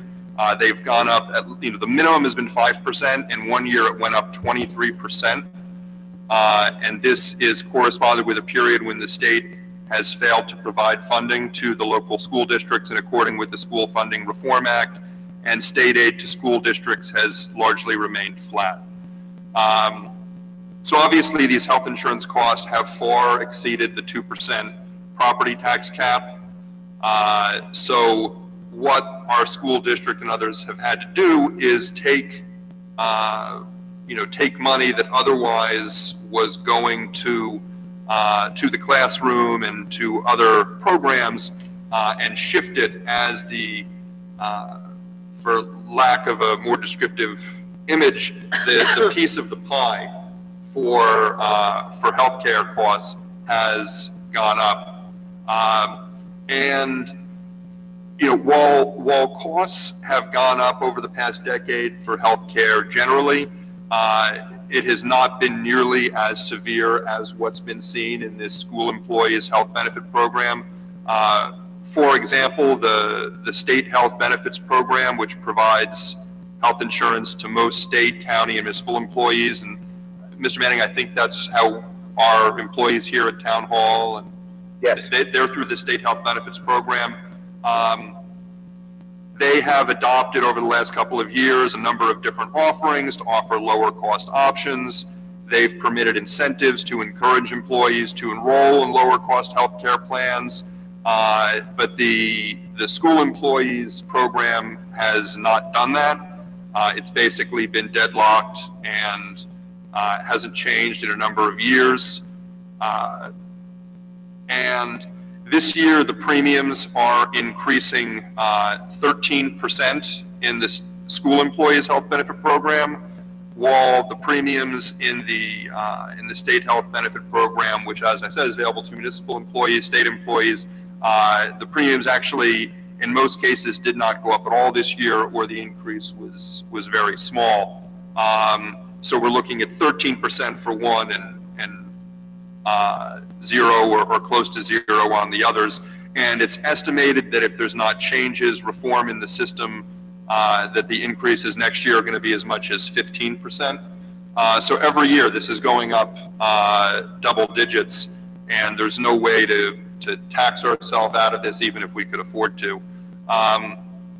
So what the school district has brought forward, and what I would like us to support, is a resolution urging the governor and the state legislature to make sure that reforms are made in the structure of the school employees health benefits plan, to add school district representation on the plan design committee, to adopt lower cost plan options, to permit school districts to offer incentives to encourage employees to participate in those lower cost plan options, and to look at the ways in which the private healthcare market and even the state, the regular state employee and municipal employees program, some of the changes there can be implemented into the school employees health benefit program, so that we can start helping our school districts get their healthcare costs under control. President Baker and the other members of the school board, this is something they raised to Mr. McGehee and I at one of our Board of Ed in 2 towns meetings. I believe they sent emails to a number of us. They passed this a few weeks ago. They asked us to do something similar on the municipal level, and I, along with Mr. Desiderio, worked on revising their resolution to be a municipal resolution for the Maplewood Township Committee, and to help support our school district and our colleagues in the Board of Education. I'm asking you, my colleagues, to support this resolution. Is there a second? Second. Yeah. Any further discussion? Please call the roll on this resolution 7518. Mr. Adams? Mr. Daffis? Mr. Lembrecht? Yes. Mr. McGehee? Yes. Mayor DeLuca? Yes, thank you. This is our second public comment. Is there anyone who wants to address the Township Committee? Seeing no one, will close that. We have received a report from the Chief Financial Officer of the rollover of the bond anticipation note. This might say this was the bond for the purchase of 106 Burnett Avenue. It's a good thing we cut the ribbon. Right. So now that we cut the ribbon for it, we can rebond it. Administrative reports, Mr. Manning. Yes, sir. A couple of things. Number one is that the town has now declared a state of emergency due to the impending storm, which is to hit tonight, late or early tomorrow morning. So in addition to that, and because of that, we will be having no jitney service tomorrow morning or evening. So please be aware of that. We want people to know that if there's a downed tree or a wire or no power in your neighborhood, you can call PSE&G, but what we're trying to do is get people to call the police department at the following number, 973-762-1234, and they will, they'll keep track. They will put it down, they'll keep track of it, and it helps our internal people know, our Department of Public Works, the police department, et cetera, where these things are happening. And besides that, they'll be reporting it directly to PSE&G or NJ, New Jersey, is it? Power and Light, okay. I don't have power, right. So I think that was it. Oh, I know. I'm sorry to say. And you know that Madam Clerk Elizabeth J. Fritzen is a woman of few words. So I know she wouldn't want anyone to know this, but she was presented by from the Springfield Basketball Association. She was presented this plaque for her dedication to the youth of Springfield. She is a founder of the Netties basketball program, 1978 to 2018, and I think that that's quite an honor that she received. So wasn't basketball founded in Springfield, Massachusetts by Nesmith? Is that his name? Naismith. So there it is. Yeah. Springfield. And she is. Yeah. First coach.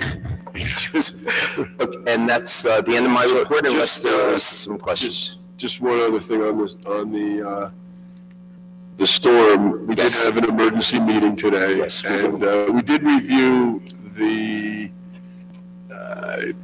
shelter mix-up of the shelter in the last storm. So we apologize for that, for anyone who needed shelter then.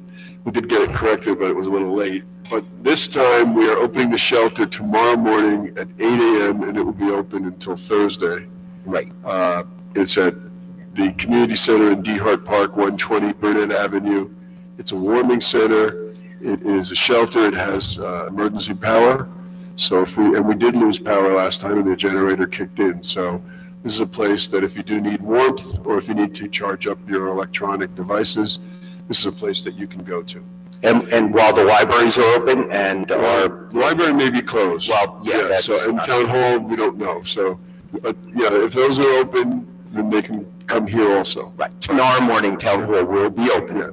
But we may close early, but we will be open. Right. The other thing is that there is no parking at the train station. I spoke to the chief, and he said that the police tonight will post around there. That's primarily for emergency vehicles because our fire station is right there. They have to be able to get down Donnell. They have to be able to come down Oakview, and also for our DPW crews. And there's no parking overnight for anyone who has a permit. They have to get the car off the street. And we also do realize that there are people with tree limbs and tree debris in front of their homes on either the sidewalk or in the street, and we recognize that, but we're going to do our best to get around anyway, and and they should just leave them, obviously. Just where they are. Just leave them where they are. Don't hurt yourself moving those things. Mr. Desiderio. I have no report, Mayor. Ms. Fritzen, excuse me, award-winning Ms. Fritzen. The coaches with the mostest. No report, thank you. No report. That's even more award-winning.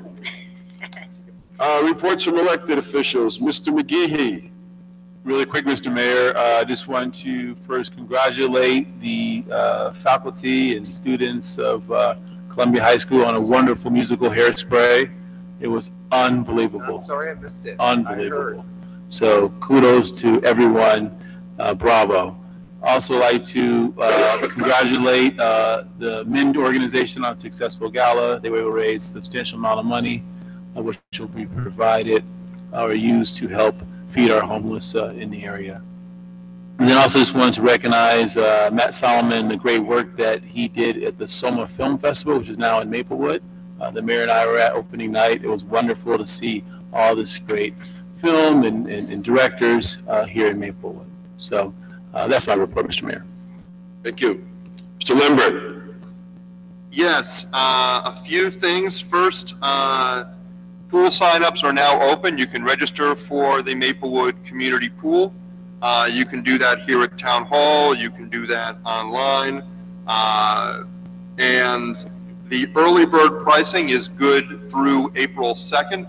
So you still have a few weeks to get in on the early bird pricing.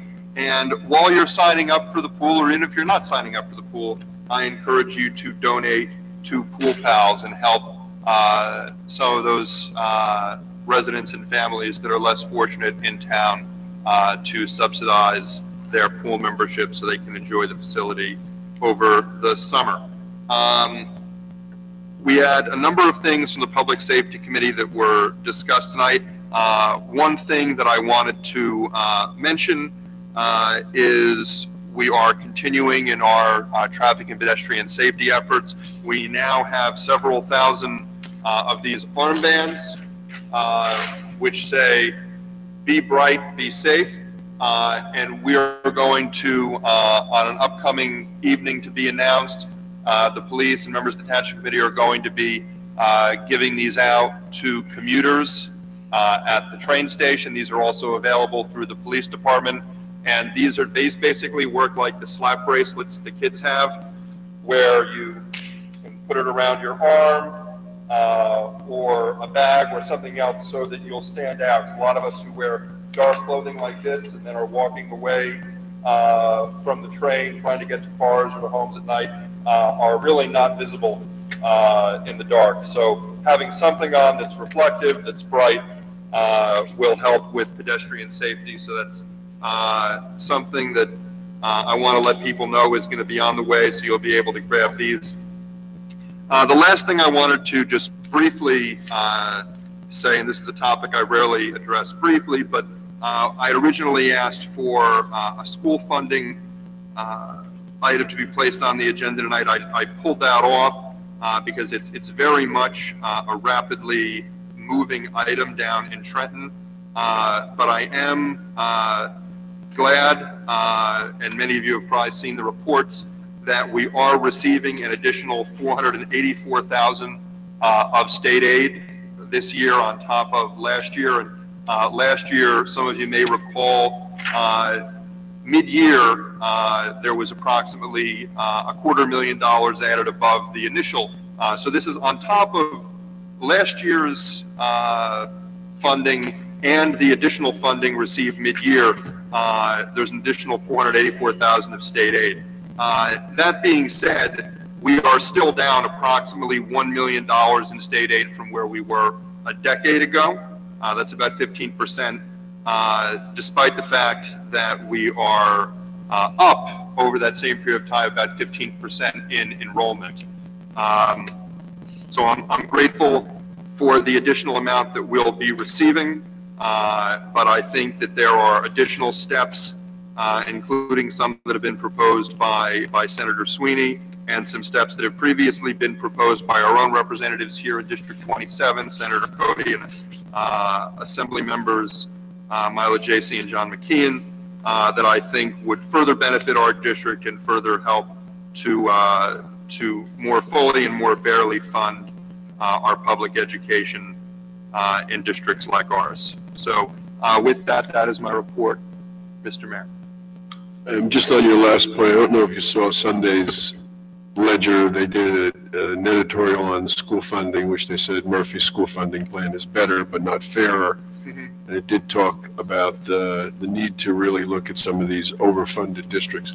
I'm glad we didn't deal with the item that you brought up, because I do think it's a political battle between the Murphy team and the Sweeney team, and I don't think we need to get in the middle of that, particularly since we are trying to make nice with the Murphy administration at this point. Yeah. Right. So, but I do think we have to keep pushing the administration to look at this broader picture, and we can do that probably with honey more than with taking them on and yeah, vinegar or jumping on the Sweeney bandwagon. So, Mr. Daffis. I do have a couple items this time.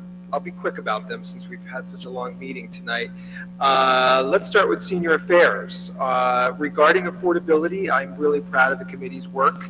And thank you again to our Township Attorney Roger Desiderio in helping us push forth an ordinance that expands senior home sharing in our community. It's very important. It's a small piece of the overall affordability challenge that we face in our community here in Maplewood, but it is an important piece. This morning, for instance, I had a very good meeting with our local assistance board director, who reiterated yet again that the majority, nearly the majority of all the requests that she receives for assistance from folks who feel that they're facing homelessness due to home foreclosures come from our seniors in town. So it's great to expand this option for folks to be able to age in place. In terms of senior mobility, Kathy Rowe is, I cannot sing Kathy Rowe's praises enough. She has really led this incredible effort about private car service for seniors by way of this new service called GoGo Grandparent, which is operational already in at least 2 other towns in New Jersey, one of which I recall is Chatham. And it's basically Uber or Lyft for seniors. You don't need a mobile device. You only need a landline to call, and we're going to be setting up a subsidized service covering $10 per ride for seniors to get around within the township, to doctors' appointments, to dinner, to shopping, this, that, and the other. Pretty excited about that. In terms of our senior center at 106 Burnett Avenue, we had a grand opening there last week, which went really well. It was well attended. I really salute our mayor in thinking about this site, who had the foresight as a senior center long ago and securing it accordingly. And I salute the efforts of the rec department and our township administration in doing all the hard work they did to get the center up and running, and for it to be what it is right now, which is a wonderful community gathering place for our seniors. There's a brand new kitchen in there. It's beautiful. There's a very comfortable living space with access to Netflix even. And they've done a great job of really filling the calendar with lots of possible activities, fitness, art, book clubs, anything. And the center is available for daily senior drop-ins. I'll move on to Maplewood Village Alliance Parking Committee. So we're moving along in terms of coming up with solutions to the parking challenge in the village. As noted before, those include structural, big, permanent solutions and other solutions that have to do with marketing better and highlighting underutilized existing free parking in the village, as well as looking into turnkey valet service at a couple of lots in the village. And we'll be announcing specifics about those items as soon as we get closer to making them a reality. I'd like to also recognize the efforts of the CCR's Coffee House discussions, which have always been successful. This time around, they're Giving Teens a Voice discussion, which was a joint sponsorship with South Orange Public and Maplewood Memorial Library, was recognized by New Jersey State Library, received the Multicultural Program Award. Both libraries are receiving $500 and presented with that at the annual New Jersey Library Association Conference on June 1st. The Community Coalition is also currently inviting folks who are interested in learning how to volunteer and become more civically engaged in our town.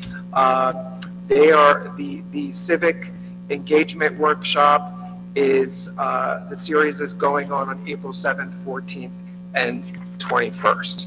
And last but not least, on Sunday between 1 and 4 at the Woodland is our volunteer fair, which is brought to us by SOMA 2 Towns for All Ages and the Maplewood Rec Department and Cultural Affairs. One of the great attributes of our community, and one of the reasons of many that I moved here, is because so many in our community are civically engaged. So on Sunday between 1 and 4, you have the opportunity, if you want to get involved, if you want to learn something new, if you want to share your talents, whatever it is, in music, in education, becoming a mentor, being a coach, getting involved with our various social justice organizations in town. There will be over 30 local community groups there that you can meet and sign up, engage with, and network with. And I think it's, I hope everybody will come out, weather permitting, and participate. It's free and open to all. That's my report. Thank you. Ms. Adams. Yes, Mayor, I met with Maple Woodstock Committee this past week, and we'll be setting up an early morning meeting with department heads coming sooner than later. So I'm going to be circulating an email to everyone to try to coordinate a date for an early morning meeting for the Maple Woodstock Committee to work out logistics for the festival this year. I want to thank Village President Sheena Collum, South Orange trustees Deborah Davis Ford and Karen Hilton, as well as Julie Doran, Deb Yohanan, and Bob Zuckerman for the downtown business districts for their help in putting together the events we've done this month for Women's History Month. We had an empowerment session, Breaking the Glass Ceiling, on Sunday evening, and several women spoke about their experiences being women in the world, being women in the workforce, gave examples of things that they've gone through that have impacted their lives. I was happy that the mayor was there to hear firsthand, but has not firsthand experienced. So I was glad to have some male representation there from the Township Committee and have these women be heard of what they go through. So a concluding event for Women's History Month this month is this Saturday. So after you go to the volunteer fair or march for gun violence from 4 to 7 at SOPAC. There's a free showing of a women's empowerment movie called Hidden Figures that won some Academy Awards last year. It's free. Wear your comfy clothes, bring your daughters, aunts, and grandmothers, mothers, whatever, and come have fun. It's from 4 to 7. The movie will start at 5, and there'll be lots of food. And that's all. Okay. In Mr. Manning's excitement about Ms. Fritzen's award, he forgot to ask us for permission to go out to bid for the pool concessionaire. So can we get a motion to authorize him to do so? So moved. Is there a second? Second. Let's call the roll. Mayor, it's proposals, not bid. Sorry. Proposals for the pool concessionaire. Ms. Adams? Yes. Mr. Daffis? Yes. Mr. Lembrecht? Yes. Mr. McGehee? Yes. Mayor DeLuca? Yes. Thank you. My report. So Saturday is the March for Our Lives in Newark. Yes. Folks will be gathering at the Maplewood train station and the South Orange train station at 9, taking a train to Newark.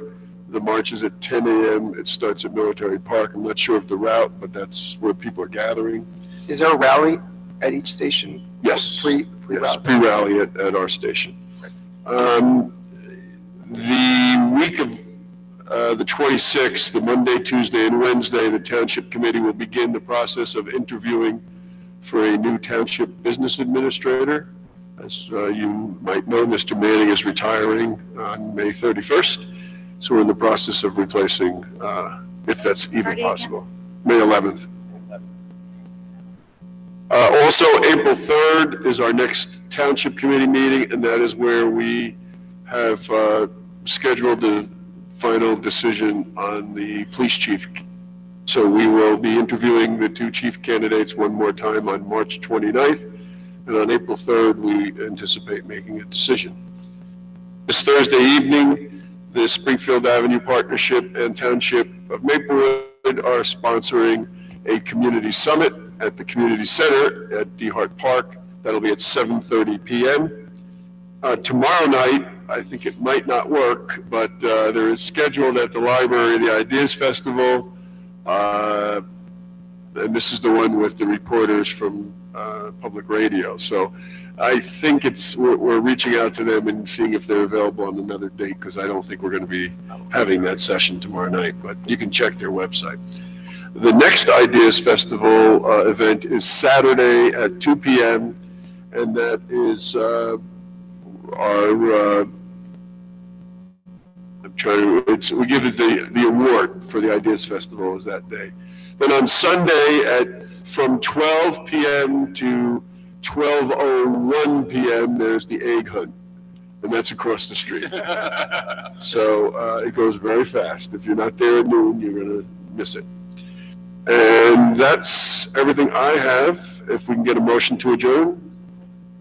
Second. All in favor? Aye. So we'll see you April 3rd. Thank you. All right.